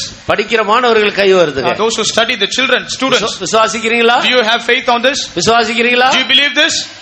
விசுவாசிக்கிறீங்களா? Do you believe this? ஒரு சத்தம் இல்லையே. No voice at all. விசுவாசிக்கிறீர்களா? Do you believe this? கர்த்தருக்கு ஸ்தோத்திரம். Praise be to God. எப்போது கிருபையை உயர்த்த வேண்டும். So every time we should exalt the grace. கர்த்தருடைய நாமத்துக்கு மகிமை உண்டாகட்டும். Praise be to God. அதற்கு மேல 2 கேருபீன்கள் இருக்கிறது. Above that, together with it, there are 2 cherubims. அந்த 2 கேருபீன்களும் பிரதிஷ்டை பண்ணப்பட்ட தேவ ஊழியர்களை காட்டும். 2 cherubims signify the consecrated servants of God. அவங்க அந்த கிருபாசனத்தின் மேல வைத்து ஸ்க்ரூ போட்டு 4 ஸ்க்ரூல டைட் பண்ணப்பட்டு நிக்கிற கேருபீன்கள் அல்ல. The cherubims, they are not fixed with a screw. அது ஏக அடிப்பு வேலையா ஒன்னா சேர்ந்து செய்யப்பட்டது. With one accord, with one beaten work they are made. அது இயேசுவை போல தங்களை பிரதிஷ்டை பண்ணிக்கொண்டு அவரோடு ஒன்றாக சேர்ந்து இருக்கிறதை காட்டும். That signifies united with the Lord and with the same consecration of N Jesus. நிமித்தமாயிலும் சுவிசேஷத்தின் நிமித்தமாயிலும் தாயாவது தகப்பனையாவது மனைவியாவது பிள்ளைகளையாவது சகோதரனையாவது சகோதரிகளையாவது நிலங்களையாவது வீட்டையாவது விட்டவன் எவனோ. He that deprived of his father, mother, brother, sister, land or wealth, just for my sake or for the gospel's sake. இயேசுவோடு சேர்ந்து அடிப்பு வேலையாக பிரதிஷ்டையில் ஒன்றாக்கப்பட்டவர். Those who are made of beaten work together with Jesus. இப்படிப்பட்ட ஊழியர்களோடு நம்முடைய ஐக்கியத்தை வைத்துக் கொள்ள. We should have a fellowship with such consecrated servants of God. அனுபவத்துக்குள் நீ பாதுகாக்கப்பட்டால் நீதான் உடன்படிக்கை பெட்டி. If you are preserved under these circumstances, you are the ark of God. போகிற இடமெல்லாம் கர்த்தர் உன்னை ஆசீர்வதிப்பார். Wherever you go, God will bless you. கண்களை மூடி தீர்மானம் பண்ணு. Let us close our eyes and make a determination. கேட்ட இந்த வசனத்துக்கு நம்ம ஒப்பு கொடுப்போம். Let us surrender to the truths which we have listened. இயேசு சீக்கிரம் வர போகிறார். Our Jesus is going to come soon. நான் ஒரு உடன்படிக்கை பெட்டியாக இருக்க பிரயாசப்படுவோம். Let us strive to become the ark of God. நீ ஒரு உடன்படிக்கை பெட்டியாக இருப்பாயானால், if you are the ark of God, வல்லமை உன்னிலே விளங்கிக் கொண்டே power will be released from you. வல்லமை உன்னிலே விளங்கிக் கொண்டே power will be released from you. நீங்கள் போகிற இடமெல்லாம் வல்லமை உண்டாகும். Wherever you go, power will be generated. ஒரு வியாதியஸ்தரை போய் சந்தித்தால் கர்த்தர் அவர்களுக்கு சுகம் கொடுப்பார். When you visit a sick person, God will heal him. எப்படி நீ சுகமானாய்? How did you get healing? அந்த உடன்படிக்கை பெட்டி எங்களுடைய வீட்டுக்கு வந்தது. That ark of the covenant came to my house. அந்த அபிஷேகம் பெற்ற சிஸ்டர் வந்தாங்க. That anointed sister came to my house. அந்த அபிஷேகம் பண்ணப்பட்ட பிரதர் வந்தாங்க. That anointed brother came to my house. ஜெபம் பண்ணாங்க. He prayed for me. என் வீட்டில் ஆசீர்வாதம் உண்டாயிற்று. Oh, blessings had been in my family. நீ போய் எங்க போய் யாருக்காக ஜெபிக்கிறாயோ கர்த்தர் அவர்களை ஆசீர்வதிப்பார். Wherever you go and pray for them, God will bless you there. நீ காசுக்காக ஏதாவது லாபம் கிடைக்கும்னு சொல்லிட்டு போய் எங்கேயும் போய் யாரையும் சந்திக்காத. You don't go and visit people just for gaining some profit or for money. அது யூதாசுடைய முடிவை போல ஆகிவிடும். And you will have the end of Judas Iscariot. அன்புல போ. You go out of love. இலவசமாய் பெற்றாய், இலவசமாய் கொடு. That which we have received freely, freely give. இலவசமாய் கொடு. You give them freely. கர்த்தர் உனக்கு இலவசமாய் அபிஷேகம் பண்ணினார். God has anointed you freely. நீ இலவசமாய் கொடு. So you give them freely. வியாதியஸ்தர்களை சந்தி. So visit the sick people. பிசாசின் வல்லமையில கட்டப்பட்டவர்களை போய் சந்தி. Those who are captured with the capture of the devil, you go and visit them. கஷ்டப்படுகிற ஜனங்களுக்கு போய் ஜெபம் பண்ணு. You go and pray for those who are in trouble. நீயே உடன்படிக்கை பெட்டி. You are the ark of the Lord. கர்த்தருடைய வல்லமை உன்னிலே விளங்கிக் கொண்டே இருக்கும். The power of God will be manifesting always in you. விசுவாசிக்கிறவர்கள் எல்லாரும் இன்னும் அதிகமான வல்லமையை பெற்றுக்கொள்ளும்படியாக முழங்கால்களை முடக்குவோம். All of you fold your knees so that you may receive a better anointing and a better power. கண்களை மூடுவோம். Let us all close our eyes. வல்லமை அதிகாரமும் தேவனிடத்திலிருந்து இறங்கி power and authority is descending from God. கர்த்தர் இந்த கன்வென்ஷனின் கடைசி கூட்டத்தில் உன்னை வல்லமை விளங்கு பெட்டியாக மாற்ற போகிறார். At the last day of this convention, God is going to make you as a powerful ark of the covenant. தேவனுடைய வல்லமை விளங்கு பெட்டியே. You are the ark of the covenant which releases power. கர்த்தர் உன் மூலமாய் ஆசீர்வாதங்களை கட்டளையிட போகிறார். Wherever you go, God is going to command His blessing. ஒவ்வொரு நாள் அதிகாலையில் எழும்பி ஆவியில நிறைந்து இந்த உடன்படிக்கை பெட்டியின் அனுபவத்தை புதுப்பித்துக் கொள்வோம். Every morning, wake up early in the morning, be renewed by the ark of the covenant. வல்லமை விளங்கு பெட்டியின் அனுபவத்தை பாதுகாத்துக் கொள்வோம். Preserve the ark of the covenant which manifests power. நீங்க காலையில எழும்பி காபி குடிக்கிறீங்களோ, டிபன் பண்றீங்களோ, பண்ண இல்லையோ அது அடுத்த விஷயம். Whether you get up early in the morning and drink coffee or brush your teeth, that is a secondary. சீயோனிலிருந்து வரும் வல்லமையினால், தேவனிடத்திலிருந்து வரும் வல்லமையினால் the power that comes from Zion, the power that comes from God, you be renewed with it. நீ வல்லமை விளங்கு பெட்டியாக அதிகாலையில் தேவ வல்லமையினால் நிரப்பப்படு. You should be filled with the power of God early in the morning as ark of God with power. ஒவ்வொரு தேவனுடைய ஊழியர்களும்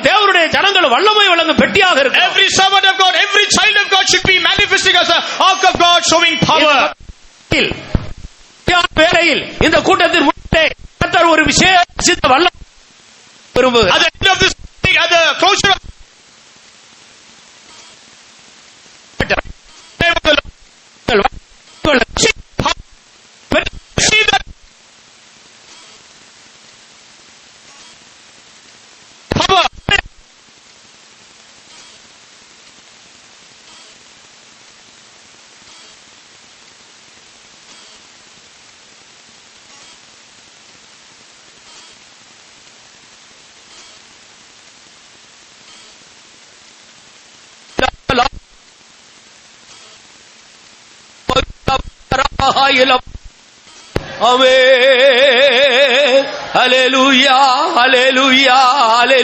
சகலத்தையும் கீழ்ப்படுத்தும் வல்லமே இன்னும் அளிக்க வல்ல நாயகனே.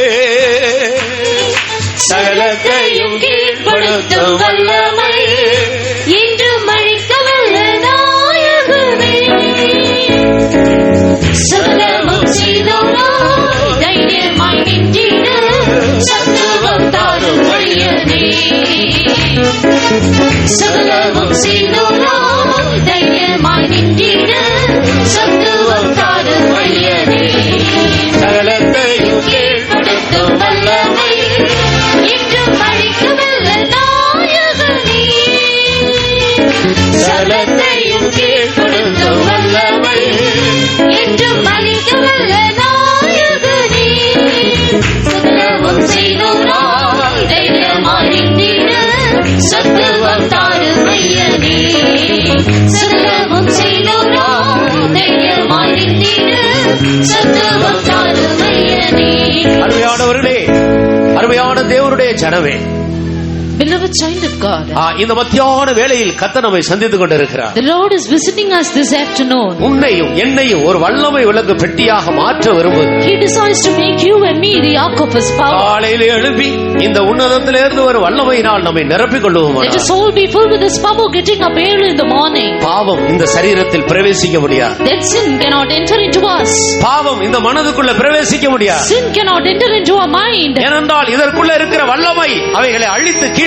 Because that power which is in the ark will destroy it. வீண் சிந்தனை நம்முடைய மனதை சேதப்படுத்தாது. Vain thoughts can never hurt our mind. வியாதி இந்த சரீரத்தை சேதப்படுத்தாது. Sickness can never hurt our body. எந்த நஷ்டமும் உன்னுடைய தொழில்ல வராது. No loss will be there in your business. பிள்ளைகளை யாரும் சேதப்படுத்த முடியாது. No one can hurt your children. நீ வெளியே போகும்போது வரும்போது இந்த வல்லமை உன்னை பாதுகாக்க ஆபத்து விபத்து வராது. This power will preserve you when you're going out and coming in. வல்லமையினால் நிரப்பப்படுங்க. Let's be full with the power. அமைதியா இருக்காமல் வல்லமையினால் நிரப்பப்படுங்க. Do not be silent, but be full with the power. கைகளை தட்டி பாடி கர்த்தருடைய வல்லமையை வாஞ்சியுங்கள். Clap our hands, sing and desire for the power of God. சகலத்தையும் கீழ்ப்படுத்தும் வல்லமை என்றும் அளிக்க வல்ல நாயகனே. சகலத்தையும் கீழ்ப்படுத்தும் வல்லமை என்றும் அளிக்க வல்ல நாயகனே. சகலமும் செய்வோரால் தைரியமாய் நின்றிட சத்துவம் தாரும் வழியனே. சகலமும் செய்வோரால் தைரியமாய் நின்றிட சத்துவம் தாரும் வழியனே. சகலத்தையும் கீழ்ப்படுத்தும் வல்லமை என்றும் அளிக்க வல்ல நாயகனே. சகலத்தையும் கீழ்ப்படுத்தும் வல்லமை என்றும் அளிக்க வல்ல நாயகனே. சகலமும் செய்வோரால் தைரியமாய் நின்றிட சத்துவம் தாரும் வழியனே. சகலமும் செய்வோரால் தைரியமாய் நின்றிட சத்துவம் தாரும் வழியனே. சகலமும் செய்வோரால் தைரியமாய் நின்றிட சத்துவம் தாரும் வழியனே. சகலமும் செய்வோரால் தைரியமாய் நின்றிட சத்துவம் தாரும் வழியனே. சகலமும் செய்வோரால் தைரியமாய் நின்றிட சத்துவம் தாரும் வழியனே. சகலமும் செய்வோரால் தைரியமாய் நின்றிட சத்துவம் தாரும் வழியனே. சகலமும் செய்வோரால் தைரியமாய் நின்றிட சத்துவம் தாரும் வழியனே. சகலமும் செய்வோரால் தைரியமாய் நின்றிட சத்துவம் தாரும் வழியனே. ஹல்லேலூயா ஹல்லேலூயா ஹல்லேலூயா ஹல்லேலூயா ஹல்லேலூயா ஹல்லேலூயா ஹல்லேலூயா.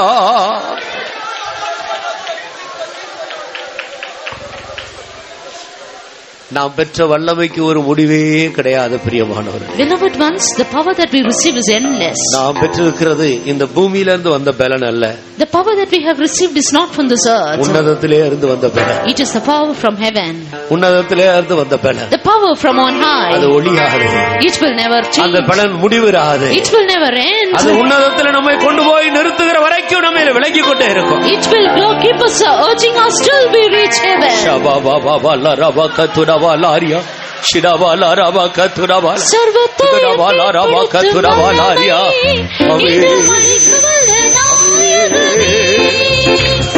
சர்வத்தையும் கீழ்ப்படுத்தும் வல்லமை இன்றும் அளிக்க வல்ல நாயகனே. சொல்லவும் செய்தோராம் தைரியமாய் நின்றிட சத்துவம் தாரும் ஐயனே.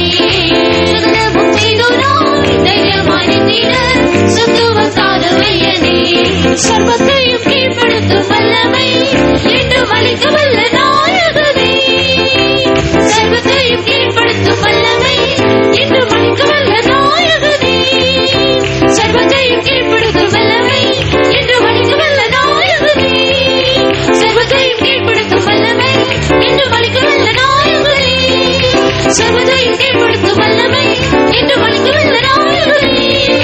சர்வத்தையும் கீழ்ப்படுத்தும் வல்லமை இன்றும் அளிக்க வல்ல நாயகனே. சர்வத்தையும் கீழ்ப்படுத்தும் வல்லமை இன்றும் அளிக்க வல்ல நாயகனே. சர்வத்தையும் கீழ்ப்படுத்தும் வல்லமை இன்றும் அளிக்க வல்ல நாயகனே.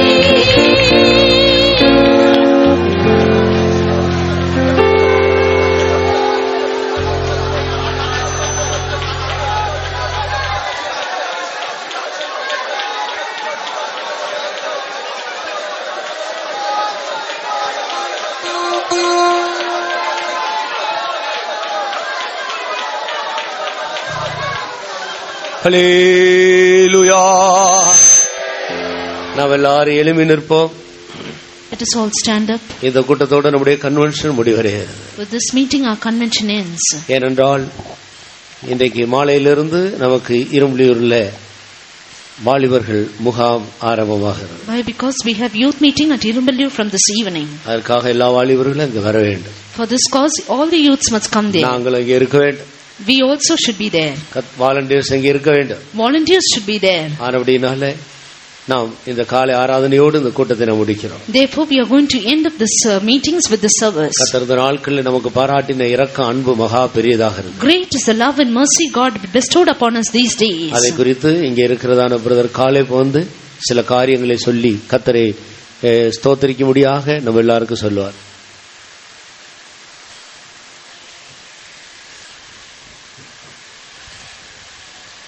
ஸ்தோத்திரம் ஸ்தோத்திரம் ஸ்தோத்திரம் ஸ்தோத்திரம் ஸ்தோத்திரம். இந்த வருஷத்திலேயும் கர்த்தர் நமக்கு தந்ததான இந்த இடத்தில் ஆசீர்வதிக்கப்பட்ட கன்வென்ஷன் நாட்களுக்காக நம் கர்த்தரை ஸ்தோத்திரிப்போம்.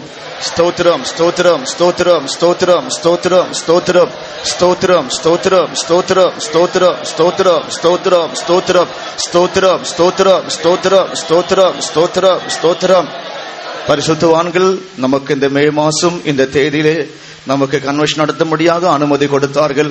அந்த நாளிலிருந்து நாம் பல ஜெபங்களை ஒழுங்கை செய்தோம். கர்த்தர் நம்முடைய ஜெபங்கள் எல்லாம் கேட்டவராக, நம்முடைய ஜெபங்களுக்கு பலியளித்தவராக இந்த கன்வென்ஷனிலே அவர் வெளிப்பட்டு கொண்டிருந்தாரே, அதற்காக நம் நன்றியோடு கர்த்தரை ஸ்தோத்திரிப்போம். ஸ்தோத்திரம் ஸ்தோத்திரம் ஸ்தோத்திரம் ஸ்தோத்திரம் ஸ்தோத்திரம் ஸ்தோத்திரம் ஸ்தோத்திரம் ஸ்தோத்திரம் ஸ்தோத்திரம் ஸ்தோத்திரம் ஸ்தோத்திரம் ஸ்தோத்திரம் ஸ்தோத்திரம் ஸ்தோத்திரம் ஸ்தோத்திரம். இந்த மே மாதம் 3ஆம் தேதியிலிருந்து தொடர்ந்து மாலை பொழுதிலே மழை பெய்து கொண்டே இருந்தது. பலமான காற்றுகள் வீசிக்கொண்டே இருந்தது. நம்முடைய பவனினுடைய முந்தின வாரம் ஞாயிறு, அந்த பவனிக்கு முந்தின சனிக்கிழமை வரைக்கும் காற்றோடு கூட சேர்ந்த மழை தொடர்ந்து பெய்து கொண்டிருந்தது. பவனி எப்படி இருக்குமோ என்று நமக்குள்ள ஒரு கலக்கம் இருந்தது. ஆனால் தேவகுமாரனுடைய விசுவாசம் நம் ஒவ்வொருக்குள்ளும் இருந்தது. கர்த்தர் நிச்சயமாக பவனியை ஆசீர்வாதமாக மாற்றி தருவார் என்று நாம் எல்லாரும் துதித்தோம். அவ்விதமாகவே நம்முடைய பவனியை கர்த்தர் ஆசீர்வதித்து இயற்கையெல்லாம் அனுகூலமாக்கினார். நாம் சென்ற இடமெல்லாம் சத்துருடைய வல்லமைகளை கிரிகளை அழித்து கர்த்தருடைய நாமம் உயர்த்தப்பட்டது, மகிமைப்பட்டது. அதற்காக நாம் கர்த்தரை ஸ்தோத்திரிப்போம்.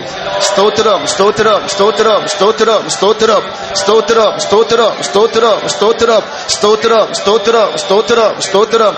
இந்த கன்வென்ஷனுடைய ஆசீர்வாதத்திற்காக நம்முடைய சபையாகி நாம் மாத்திரமல்ல, அநேக தேவனுடைய ஜனங்களை, அநேக ஊழியர்களை பல இடங்களிலிருந்து ஜெபிக்கும்படியாக கர்த்தர் எழுப்பினார். அதற்காக நாம் கர்த்தரை ஸ்தோத்திரிப்போம். ஸ்தோத்திரம் ஸ்தோத்திரம் ஸ்தோத்திரம் ஸ்தோத்திரம் ஸ்தோத்திரம் ஸ்தோத்திரம் ஸ்தோத்திரம் ஸ்தோத்திரம் ஸ்தோத்திரம் ஸ்தோத்திரம் ஸ்தோத்திரம் ஸ்தோத்திரம் ஸ்தோத்திரம் ஸ்தோத்திரம் ஸ்தோத்திரம் ஸ்தோத்திரம். இந்த இடத்திலே நடத்தும்படியாக நாம் இங்குள்ளதான ஹெட் மாஸ்டர் இடத்தில் நாம் அனுமதி கேட்டோம். அவர் எந்த விதமான தடையின்றி தாராளமாய் நடத்தும்படியாக இடத்தை மாத்திரமல்ல, ஒவ்வொரு விசுவாச தேவனுடைய பிள்ளைகளும் ஊரிலும் தங்கும்படியான நல்ல வசதியான இடத்தை கூட அவர் மூலமாக கர்த்தர் நமக்கு ஆயத்தமாக்கி ஏற்படுத்தி கொடுத்தாரே. அதற்காக நாம் நன்றியோடு கர்த்தரை ஸ்தோத்திரிப்போம். ஸ்தோத்திரம் ஸ்தோத்திரம் ஸ்தோத்திரம் ஸ்தோத்திரம் ஸ்தோத்திரம் ஸ்தோத்திரம் ஸ்தோத்திரம் ஸ்தோத்திரம் ஸ்தோத்திரம் ஸ்தோத்திரம் ஸ்தோத்திரம் ஸ்தோத்திரம் ஸ்தோத்திரம் ஸ்தோத்திரம். சில வசதி குறைவுகள் இருந்தாலும் தேவ ஜனங்களாகி நாம் எல்லாரும் அதை சந்தோஷமாய் ஏற்றுக்கொள்ளும்படியாக கர்த்தர் தாமே நமக்கு மனரமமான இருதயத்தை தந்தார். அதற்காக நம் கர்த்தரை நன்றியோடு ஸ்தோத்திரிப்போம். ஸ்தோத்திரம் ஸ்தோத்திரம் ஸ்தோத்திரம் ஸ்தோத்திரம் ஸ்தோத்திரம் ஸ்தோத்திரம் ஸ்தோத்திரம் ஸ்தோத்திரம் ஸ்தோத்திரம் ஸ்தோத்திரம் ஸ்தோத்திரம். இதற்குண்டான அனுமதிகள் நாம் கேட்கும்போது எந்த விதமான தடையின்றி அதிகாரிகள் மூலமாக எல்லாம் அனுமதிகளும் கர்த்தர் கொடுத்தார். எந்த தடைகள் இல்லாதபடி, எதிர்ப்பு இல்லாதபடிக்கு கர்த்தர் பெரிய காரியங்களை செய்தார். அதற்காக நாம் கர்த்தரை ஸ்தோத்திரிப்போம். ஸ்தோத்திரம் ஸ்தோத்திரம் ஸ்தோத்திரம் ஸ்தோத்திரம் ஸ்தோத்திரம் ஸ்தோத்திரம் ஸ்தோத்திரம் ஸ்தோத்திரம் ஸ்தோத்திரம் ஸ்தோத்திரம் ஸ்தோத்திரம் ஸ்தோத்திரம் ஸ்தோத்திரம் ஸ்தோத்திரம் ஸ்தோத்திரம்.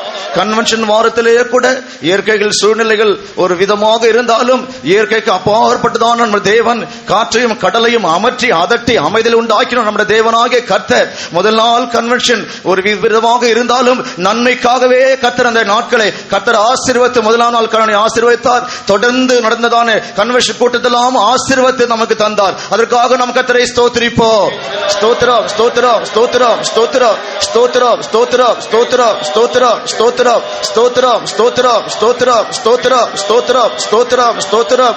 இந்த கன்வென்ஷனுக்காக மனப்பூர்வமாக பல விதங்களில் உதவி செய்ததான பாடுபட்ட பிரயாசப்பட்ட எல்லா தேவ ஜனங்களுக்காக நாம் கர்த்தரை ஸ்தோத்திரிப்போம்.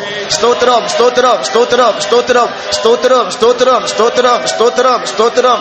இந்த கன்வென்ஷன் அறிவிக்கப்பட்டதான அந்த நாளிலிருந்து கடந்த இரவு வரைக்கும் உபவாசம் எடுத்த அநேக கர்த்தருடைய பிள்ளைகள் இரவும் பகலுமாக ஜெபிக்க கர்த்தர் ஒரு பெரிய பாரத்தை, உத்தரவாதத்தை, பொறுப்பை தந்தாரே. அதற்காக நாம் கர்த்தரை ஸ்தோத்திரிப்போம். ஸ்தோத்திரம் ஸ்தோத்திரம் ஸ்தோத்திரம் ஸ்தோத்திரம் ஸ்தோத்திரம் ஸ்தோத்திரம் ஸ்தோத்திரம் ஸ்தோத்திரம் ஸ்தோத்திரம் ஸ்தோத்திரம் ஸ்தோத்திரம் ஸ்தோத்திரம் ஸ்தோத்திரம் ஸ்தோத்திரம். நம் பட்ட பாடுகள் பிரயாசங்கள் ஒன்று விரோதமாயிராதபடிக்கு கர்த்தர் எல்லாவற்றையும் நமக்கு ஆசீர்வாதமாக நன்மையாய் முடிய பண்ணினார். அதற்காக நாம் கர்த்தரை ஸ்தோத்திரிப்போம். ஸ்தோத்திரம் ஸ்தோத்திரம் ஸ்தோத்திரம் ஸ்தோத்திரம் ஸ்தோத்திரம் ஸ்தோத்திரம் ஸ்தோத்திரம். இந்த கன்வென்ஷன் நாட்கள் அருமையான காலை மாலை தூதைகளை கர்த்தர் தம்முடைய பரிசுத்தவான்களை கொண்டு வெளிப்படுத்தி கொடுத்தாரே. அதற்காக நாம் கர்த்தரை ஸ்தோத்திரிப்போம். ஸ்தோத்திரம் ஸ்தோத்திரம் ஸ்தோத்திரம் ஸ்தோத்திரம் ஸ்தோத்திரம். அநேக புதிய ஆத்துமாக்களை கர்த்தர் கொண்டு வந்து சுவிசேஷத்தை கேட்கும்படியாக, ரட்சிக்கப்படும்படியாக கர்த்தர் உதவி செய்தார். அதற்காக நாம் கர்த்தரை ஸ்தோத்திரிப்போம். ஸ்தோத்திரம் ஸ்தோத்திரம் ஸ்தோத்திரம் ஸ்தோத்திரம். அநேக வியாதிஸ்தர்கள் வந்து இந்த கூட்டங்கள் முடிவிலே ஜெபித்தார்கள். ஜெபித்த போது வியாதிகள் இருந்தது. ஆனால் அடுத்த நிமிஷங்களிலே, நேரங்களிலே அவள் எல்லாரும் நல்ல சுகத்தை பெற்றுக்கொள்ள கர்த்தருடைய வல்லமை அவர்களுக்கு போதுமானதுக்காக நாம் கர்த்தரை ஸ்தோத்திரிப்போம்.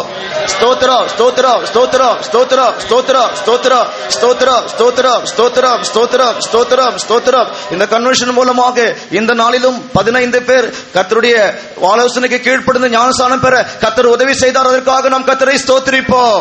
ஸ்தோத்திரம் ஸ்தோத்திரம் ஸ்தோத்திரம் ஸ்தோத்திரம் ஸ்தோத்திரம் ஸ்தோத்திரம் ஸ்தோத்திரம் ஸ்தோத்திரம்.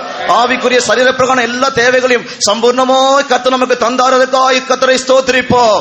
ஸ்தோத்திரம் ஸ்தோத்திரம் ஸ்தோத்திரம் ஸ்தோத்திரம் ஸ்தோத்திரம். இந்த கன்வென்ஷனுக்காக உதவி செய்த எல்லாரையும், எல்லா குடும்பங்களையும், அவருடைய பிள்ளைகளையும், சந்ததிகளையும் கர்த்தர் நூறத்தனையாக கர்த்தர் ஆசீர்வதிக்கும்படியாக நாம் கர்த்தரை ஸ்தோத்திரிப்போம். ஸ்தோத்திரம் ஸ்தோத்திரம் ஸ்தோத்திரம் ஸ்தோத்திரம் ஸ்தோத்திரம் ஸ்தோத்திரம் ஸ்தோத்திரம் ஸ்தோத்திரம். நம்முடைய அருமையான நடத்திப்பாரை கர்த்தர் கொண்டு வந்து இந்த நாளிலே கர்த்தர் நமக்கு தந்த எல்லா அருமையான தூதுகளுக்காக, தேவனுடைய வார்த்தைகளுக்காக, நம்மை உயிர்ப்பிக்கக்கூடிய, நம்மை தொடக்கூடிய, நம்மை புதுப்பிக்கக்கூடிய, நம்மை பரிசுத்தமாக்கக்கூடிய தேவ தேவனோடு கூட நெருங்க செய்யக்கூடியதான வார்த்தைகளை இன்று சீயோனிலிருந்து கர்த்தர் வெளிப்படுத்தி கொடுத்தாரே, அதற்காக நாம் கர்த்தரை ஸ்தோத்திரிப்போம். ஸ்தோத்திரம், ஸ்தோத்திரம், ஸ்தோத்திரம், ஸ்தோத்திரம், ஸ்தோத்திரம், ஸ்தோத்திரம், ஸ்தோத்திரம், ஸ்தோத்திரம், ஸ்தோத்திரம், ஸ்தோத்திரம், ஸ்தோத்திரம், ஸ்தோத்திரம். இனி வரப்போற நாட்களிலே தேவன் நம்முடைய ஆயுசு நாட்களை கூட்டிக் கொடுப்பார் என்றால், கர்த்தருடைய வருகை தாமதிக்கும் என்றால், பூமிக்குரிய நன்மைகளுக்காக ஆசீர்வாதத்துக்காக அல்ல, பரலோகத்திலிருந்து உண்டாகிற ஆவிக்குரிய ஆசீர்வாதத்துக்காகவே நாம் பாடுபட, பிரயாசப்பட, ஜெபிக்க, அதற்காக கிரியை செய்ய கர்த்தர் அப்படிப்பட்ட ஒரு சக்தியை, ஒரு அபிஷேகத்தை, ஒரு வல்லமை நம்ம மேல் பொழிந்தள்ளி இருக்க அப்படினால் நாம் கர்த்தரை ஸ்தோத்திரிப்போம். ஸ்தோத்திரம், ஸ்தோத்திரம், ஸ்தோத்திரம், ஸ்தோத்திரம், ஸ்தோத்திரம், ஸ்தோத்திரம், ஸ்தோத்திரம், ஸ்தோத்திரம், ஸ்தோத்திரம், ஸ்தோத்திரம், ஸ்தோத்திரம், ஸ்தோத்திரம், ஸ்தோத்திரம், ஸ்தோத்திரம், ஸ்தோத்திரம், ஸ்தோத்திரம், ஸ்தோத்திரம், ஸ்தோத்திரம். இந்த இடத்தை மனப்பூர்வமாய் கொடுத்த நம்முடைய ஹெட் மாஸ்டருடைய அவருடைய வீட்டையும் அவருடைய பிள்ளைகளையும் அவருடைய குடும்பத்தார் எல்லாரையும் கர்த்தர் ஆசீர்வதிக்கும்படியாக நாம் கர்த்தரை ஸ்தோத்திரிப்போம். ஸ்தோத்திரம், ஸ்தோத்திரம், ஸ்தோத்திரம், ஸ்தோத்திரம், ஸ்தோத்திரம். இந்த சத்தியத்தை, சுவிசேஷத்தை இந்த நாட்களில் யாரெல்லாம் கேட்டுக் கொண்டிருந்தார்களோ அவள் எல்லாரையும் கர்த்தர் ரட்சித்து திரளான ஆத்துமாக்களை இந்த திருவண்ணாமலையிலிருந்து கர்த்தர் நமக்கு தரப்போகிறதுக்காக நாம் கர்த்தரை ஸ்தோத்திரிப்போம்.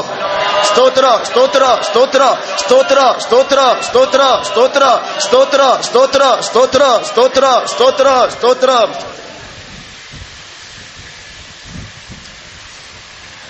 இன்றைக்கு விசுவாசிகளுக்கு விசேஷித்த ஜெபம் கிடையாது. Today there is no special prayer for the believers. நாம் கேட்ட கர்த்தருடைய வார்த்தையை விசுவாசித்து எல்லா ஆசீர்வாதங்களையும் சொந்தமாக்கிக் கொள்ள. Hearing the word of God that we have, we should receive all blessings. உனக்கு இருக்கிற இந்த விசுவாசத்தோடு நீ போ. Go in this thy faith. கர்த்தர் உன் குறைவுகளை எல்லாம் நிறைவாக்கும். The Lord will supply all your lackings. விசுவாசிக்கிறீங்களா? Do you believe this? உங்கள் எல்லாருடைய விசுவாசத்தையும் கர்த்தர் காண்கிறார். The Lord sees all your faith. ஆண்டவர் சந்தோஷப்படுகிறார். The Lord rejoices in it. நீங்கள் விசுவாசத்தோடு கைகளை உயர்த்தி அல்லேலூயா சொல்லும் போதே உங்களுக்கு இருக்கிற எல்லா குறைகளையும் அதோடு உங்களை விட்டு மாறி போயிடும். Right when you lifted up your hands and shouted hallelujah, all your lackings are removed. கர்த்தர் உங்களை ஆசீர்வதித்திருக்கிறார். The Lord has blessed you. ஏனென்றால் நீங்கள் வல்லமை விளக்கு பெட்டி. Because you are the ark of strength. நீங்கள் மற்றவர்களுக்கு ஆசீர்வாதமா இருக்க வேண்டும். You are going to be a blessing to others. நீங்கள் போகிற இடம் மற்றவர்களுக்கு ஆசீர்வாதம் உண்டாக வேண்டும். In all the places you go, it should be a blessing to others. இன்று முதல் கர்த்தர் அப்படித்தான் நம்மை நடத்துவார். Today onwards, God will lead us like that. எனக்கு ஆசீர்வாதம் வேணும், எனக்கு ஆசீர்வாதம் வேணும்னு வந்து ஜெபிக்காதீங்க. Don't keep on praying, I need a blessing, Lord. நீ ஒரு வல்லமை விளக்கு பெட்டியாய் ஆசீர்வாதத்தை பிறப்பிக்கிற ஒரு பெட்டியாக மாறிவிடு. Turn to be the ark of strength, the ark of blessing to others. நீ அநேகருக்கு ஆசீர்வாதமாய் இருப்பாய். You will be a blessing to many. உனக்குள் பூமியில் உள்ள சகல ஜாதிகள் ஆசீர்வதிக்கப்படும். In these shall all the families of the earth be blessed. அப்படியே இங்க இருக்கிற ஒவ்வொருவரும் இந்த திருவண்ணாமலையில் இருக்கிற எல்லாருக்கும் ஆசீர்வாதமாக மாற வேண்டும். Therefore each one here should be a blessing to the whole people in Tiruvannamalai. இந்த விசுவாசத்தோடு உங்கள் கர்த்தர் உங்களோட கூட இருந்து உங்களை ஆசீர்வதிப்பார். Go in this faith, God will be with you and bless you. யாராவது இந்த கூட்டங்களுக்கு புதிய ஆத்துமாக்கள் வந்திருந்தால் அவர்கள் வந்து ஜெபித்துக் கொள்ளலாம். If there be new souls, you can get prayed. ஒரு முறை கூட கரங்களை உயர்த்தி கர்த்தர் தந்த எல்லா ஆசீர்வாதங்களுக்காக ஸ்தோத்திரம் பண்ணுவோம்.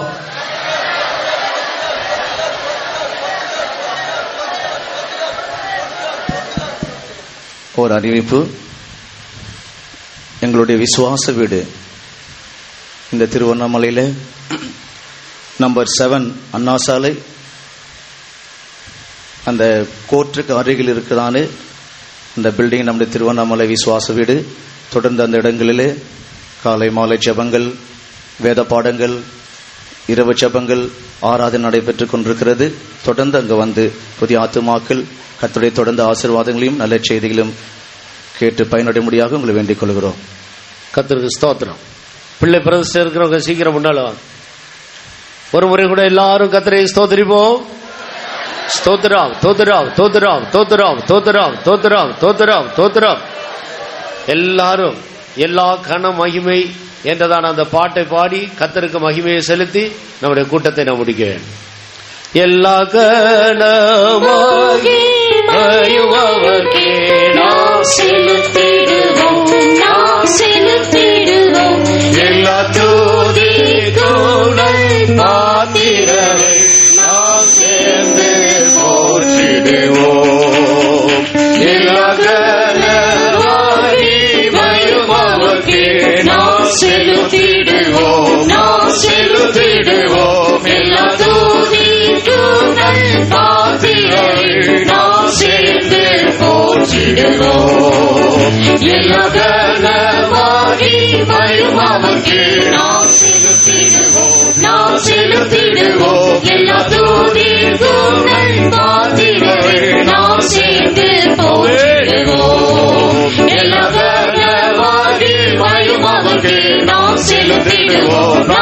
செலுத்திடுவோம் எல்லா தூதி புகழ் பாத்திரங்கள் நாம் சேர்ந்து போற்றிடுவோம் எல்லா கனமாகி மகிமைக்கு நாம் செலுத்திடுவோம் எல்லா தூதி புகழ் பாத்திரங்கள் நாம் சேர்ந்து போற்றிடுவோம். அல்லேலூயா.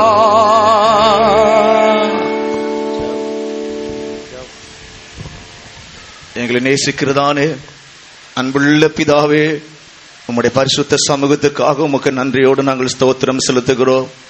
கிருபையாக இந்த வருஷத்திலும் கர்த்தாவே நீர் எங்களுக்கு தந்ததான இந்த கன்வென்ஷனுக்காக நன்றியோடு உம்மை துதிக்கிறோம், ஸ்தோத்திரிக்கிறோம். இந்த கன்வென்ஷனுடைய கூட்டங்களை நீர் பொறுப்படுத்த நடத்தி உம்முடைய விலையேறப்பட்ட நாமத்தை ஒவ்வொரு நாளும் ஒவ்வொரு கூட்டங்களிலும் நீர் ஆண்டவரே நீர் மகிமைப்படுத்திக் கொண்டிருந்ததுக்காக உமக்கு நன்றியோடு துதிக்கிறோம். இந்த கால ஆராதனை கூட கர்த்தர் பொறுப்படுத்ததுக்காக ஸ்தோத்திரம். ஆரம்பம் முதற்கொண்டு முடிவரைக்கும் பரிசுத்த ஆவியானவர் எங்கள் மத்தியிலே அசைவாடி வல்லமையாக இறங்கி கிரியை செய்து கொண்டதுக்காக நன்றியோடு துதிக்கிறோம். எங்களுடைய பாடல் எல்லாம் நீர் ஆசீர்வதித்தீர். பாடல் மூலமாக எங்களை ஆற்றினீர், தேற்றினீர், எங்களை உயிர்ப்பித்தீர், எங்களை பலப்படுத்தினீர். அதுக்காக நன்றியோடு துதிக்கிறோம், ஸ்தோத்திரிக்கிறோம். சாட்சிகளை நீர் ஆசீர்வதித்து அதுக்காக ஸ்தோத்திரம். ஆண்டவரே செய்திகளை கூட கர்த்தாவே எங்களுக்கு ஆசீர்வாதமாக மாற்றி தந்தி சுவாமி. மெய்யாகவே கர்த்தர் எங்களை ஒவ்வொருவரோடு கூட நீர் பேசிக் கொண்டிருந்தது. உங்களுடைய வார்த்தை கொண்டு ஒன்று கூட எங்களுடைய மனதை புதுப்பித்தீரே, எங்களுடைய இருதயத்தை புதுப்பித்தீரே, எங்களுடைய ஜீவியத்தை ஒன்று கூட புதுப்பித்தீரே. உமக்கு நன்றியோடு துதிக்கிறோம், ஸ்தோத்திரிக்கிறோம். ஆண்டவரே இந்த நாட்களில் ஆசீர்வாதங்கள் என்றால் என்ன, அதை பெறுவது எப்படி, எப்படி அதை பெற்றுக் கொள்ளலாம், யார் ஆசீர்வாதத்தை அளிப்பது எப்படி என்பதை குறித்து தெளிவாக இன்று எங்கள் ஒவ்வொருவோடு கூட நீர் இடைப்பட்டுக் கொண்டிருந்தீரே, நீர் பேசிக் கொண்டிருந்தீரே. உமக்கு நன்றியோடு துதிக்கிறோம், ஸ்தோத்திரிக்கிறோம். கடந்த நாட்களிலே கர்த்தாவே நாங்கள் ஆசீர்வாதங்கள், உண்மையான ஆசீர்வாதங்கள் எது என்று அறியாமல் கர்த்தாவே அழிந்து போகிற அனித்தியமான எங்களை விட்டு எடுபட்டு போகதான ஆசீர்வாதங்களுக்காக நாங்கள் அலைந்து ஓடி திரிந்து கர்த்தாவே அதன் மூலமாக உம்முடைய ஆசீர்வாதத்தை நாங்கள் நஷ்டப்படுத்தி இழந்து கர்த்தாவே பலவிதமான நஷ்டங்களையும் சஞ்சங்களையும் வருத்தங்களையும் துன்பங்களையும் கர்த்தாவே நாங்கள் சந்தித்துக் கொண்டிருந்தோம். ஆனால் இந்த நாட்களிலே எங்களுடைய மனக்கண்களை ஒன்று கூட நீர் பிரகாசித்து கர்த்தாவே பூமியில உள்ளவைகளை அல்ல மேலானவிலே நாடும்படியாக தேடும்படியாக கர்த்தர் இன்று எங்களோடு கூட நீர் பேசின உம்முடைய வார்த்தைகளுக்காக ஸ்தோத்திரம். ஆண்டவரே ஆவிக்குரிய ஆசீர்வாதங்களுக்காக தேவனுடைய ராஜ்யத்தை முதலாவது தேடி மற்ற எல்லா ஆசீர்வாதங்களை கூடவே நாங்கள் பெற்று அனுபவிக்க நீர் உதவி செய்யும்படியாய் வேண்டிக் கொள்கிறோம். இனி உலக பிரகாரமான பூமிக்கு எந்த ஆசீர்வாதத்துக்காக நாங்கள் கவலைப்படக்கூடாது ஆண்டவரே, நாங்கள் பாரப்படக்கூடாது ஆண்டவரே.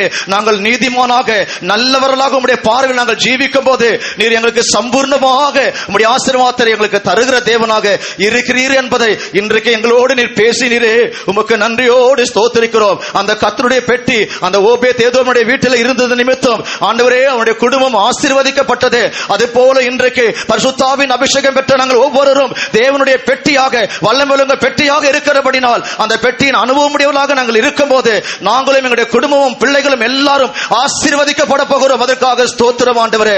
நாங்கள் மாத்திரமல்ல, எங்கெல்லாம் நாங்கள் இருக்கிறோமோ, எங்கெல்லாம் நாங்கள் போக போகிறோமோ, யாரெல்லாம் பேச போகிறோமோ அங்கெல்லாம் உம்முடைய ஆசீர்வாதத்தை நீர் கட்டளையிட போகிறதுக்காக உமக்கு நன்றியோடு துதிக்கிறோம், ஸ்தோத்திரிக்கிறோம். ஒன்று கூட எங்களுடைய ஆவிக்குரிய ஆண்டவரே விசுவாசத்தை புதுப்பித்துக் கொள்ள ஆதி அன்புக்குள் கடந்து வர கர்த்தர் எங்களுக்கு உதவி செய்ததுக்காக உமக்கு ஸ்தோத்திர கர்த்தாவே. ஆண்டவரே தொடர்ந்து உம்முடைய சத்தியத்தின் பிரகாரம் ஜீவிக்க நடக்க கைக்கொள்ள எங்களை பலப்படுத்தும்படியாக ஜெபிக்கிற கர்த்தாவே. உம்முடைய அபிஷேகத்தினால் நிறைந்து ஜீவிக்க இரவும் பகலும் உம்முடைய வசனங்களை தியானித்து ஆசீர்வாதங்கள் பாத்திரங்களாக ஜீவிக்க கர்த்தர் உதவி செய்யும்படியாக ஜெபிக்கிறோம், தாழ்த்துகிறோம். ஒன்று கூட எங்களை சீர்படுத்தி ஸ்திரப்படுத்தி பலப்படுத்தி பரிசுத்தப்படுத்தி நீர் எப்போது வந்தாலும் நாங்கள் அனைவரும் சந்திக்க கிருபையிலே எங்களை காத்துக்கொள்ளும், தகுதிப்படுத்தும். மீட்பர் இயேசுவின் நாமத்தில் கேட்கிறோம் பிதாவே. ஆமென். நல்ல பிதாவே, நாங்களும் நன்றியோடு துதிக்கிறோம். நீர் எங்களை வலுவாமல் காக்கிற தேவன். மிகுந்த மகிழ்ச்சியோடு மாசில்லாமல் உடைய சமூகத்தில் நிறுத்த வல்லமை இல்லவர். உமக்கே எல்லா கணத்தையும் மகிமையும் துதியையும் கொடுக்கிறோம். எங்களை எங்களுடைய ஜனத்தை தாழ்த்தி திருக்கரத்தில் தருகிறோம். மகிமை எல்லாம் உமக்கு இயேசுவின் நாமத்தில் வேண்டிக் கொள்ளுகிறோம் பிதாவே. நம்முடைய கர்த்தராகிய இயேசு கிறிஸ்துவினுடைய கிருபையும் பிதாவாகிய தேவனுடைய அன்பும் பரிசுத்த ஆவியானவருடைய ஐக்கியமும் சமாதானம் நம்முடைய ஒருவரோடும் சகல பரிசுத்தவான்களோடும் என்றென்றைக்கும் இருப்பதாக. 3 அல்லேலூயா சத்தமா சொல்லுங்க. ஹல்லேலூயா ஹல்லேலூயா ஹல்லேலூயா. எல்லாருக்கும் ஸ்தோத்திரம். சாப்பாடு இருக்கா? இல்லை, பிள்ளை குழந்தை பிறகு எல்லாருக்கும் ஆகாரம் ஆயத்தமாக்கப்பட்டிருக்கிறது. நமக்கு பின்னாடி டைனிங் ஹால் இருக்கிறது. ஒரு நிமிஷம் எல்லாரும் அப்படியே நின்று இந்த குழந்தைக்காக ஜெபித்து விட்டுப்போம். எல்லாரும் சேர்ந்து அந்த பிள்ளையை நாம் ஆசீர்வதி.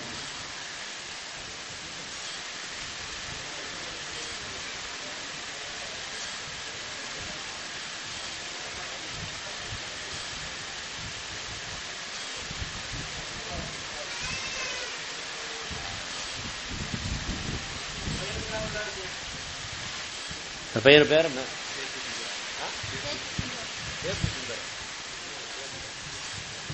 சேத்தா. இந்த பையனுடைய பெயர் சேத் சுந்தர். ஆதாமுடைய சந்ததியில சேத் என்பவன் தான் முதலாவது கர்த்தருடைய நாமத்தை அது முதல் ஜனங்கள் தொழுது கொள்ள ஆரம்பித்தார்கள் என்று வேதத்தில் எழுதப்பட்டிருக்கிற. சேத் என்றால் தொழுது கொள்ளுபவன் என்ற அர்த்தம், கர்த்தரை தொழுது கொள்பவன் என்ற அர்த்தம். அப்படினால் அந்த பையனுடைய பெயரின்படியே என்னாலும் தேவனை தொழுது ஒரு பையனா இருக்கும்படி கர்த்தர் ஆசீர்வதிக்க முடியாத எல்லாரும் சேர்ந்து அந்த தம்பிக்கு ஜெபம் பண்ணும்.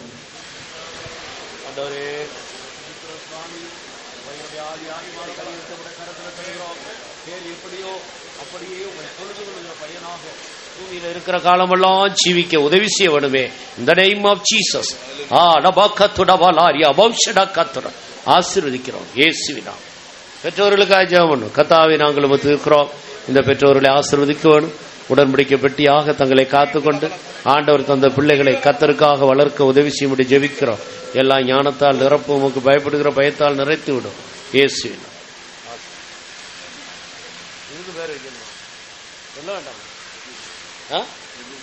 என்னது? ரெபு மோரா, ரெபி மேரியா, ரெபு மேரி. இந்த பிள்ளைகளுடைய பேர் ரெபு மேரி. ஜெபம் பண்ணுவோம். தாவே நாங்கள் இருக்கிறோம், இந்த பிள்ளையுடைய கருத்தில் தருகிறோம். சுவாமி ஆசீர்வதியும். ஆண்டவரே, இந்த பிள்ளையை உமக்கு மனப்பூர்வமாய் ஒப்பு கொடுத்து ஆசீர்வாதத்துக்காக ஆண்டவரே இன்றைக்கு ஜெபித்துக் கொள்ளுகிறார்களே, அவருடைய விசுவாசத்தை கனம் பண்ணி இந்த பிள்ளை பூமியில் இருக்கிற நாளெல்லாம் தன்னை விட்டு எடுபடாத நல்ல பங்கை தெரிந்து கொண்ட அந்த மேரியை போல இந்த பூமியில் இருக்க உதவி செய்யும்படி உடைய நாமத்தினால் ஆசீர்வதிக்கிறோம். இயேசு நாமத்திற்கு கொள்கிறோம். சரி,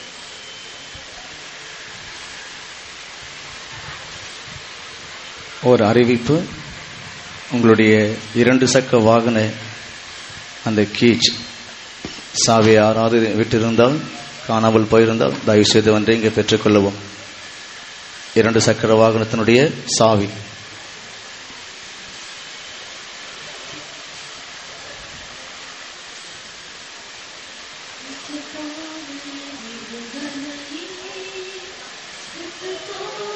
விடுதலையே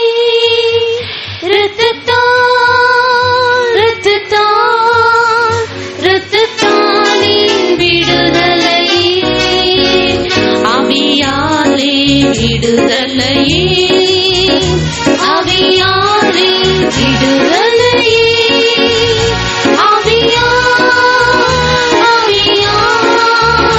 ஆவியாலே விடுதலையே வார்த்தையாலே விடுதலையே வார்த்தையாலே விடுதலையே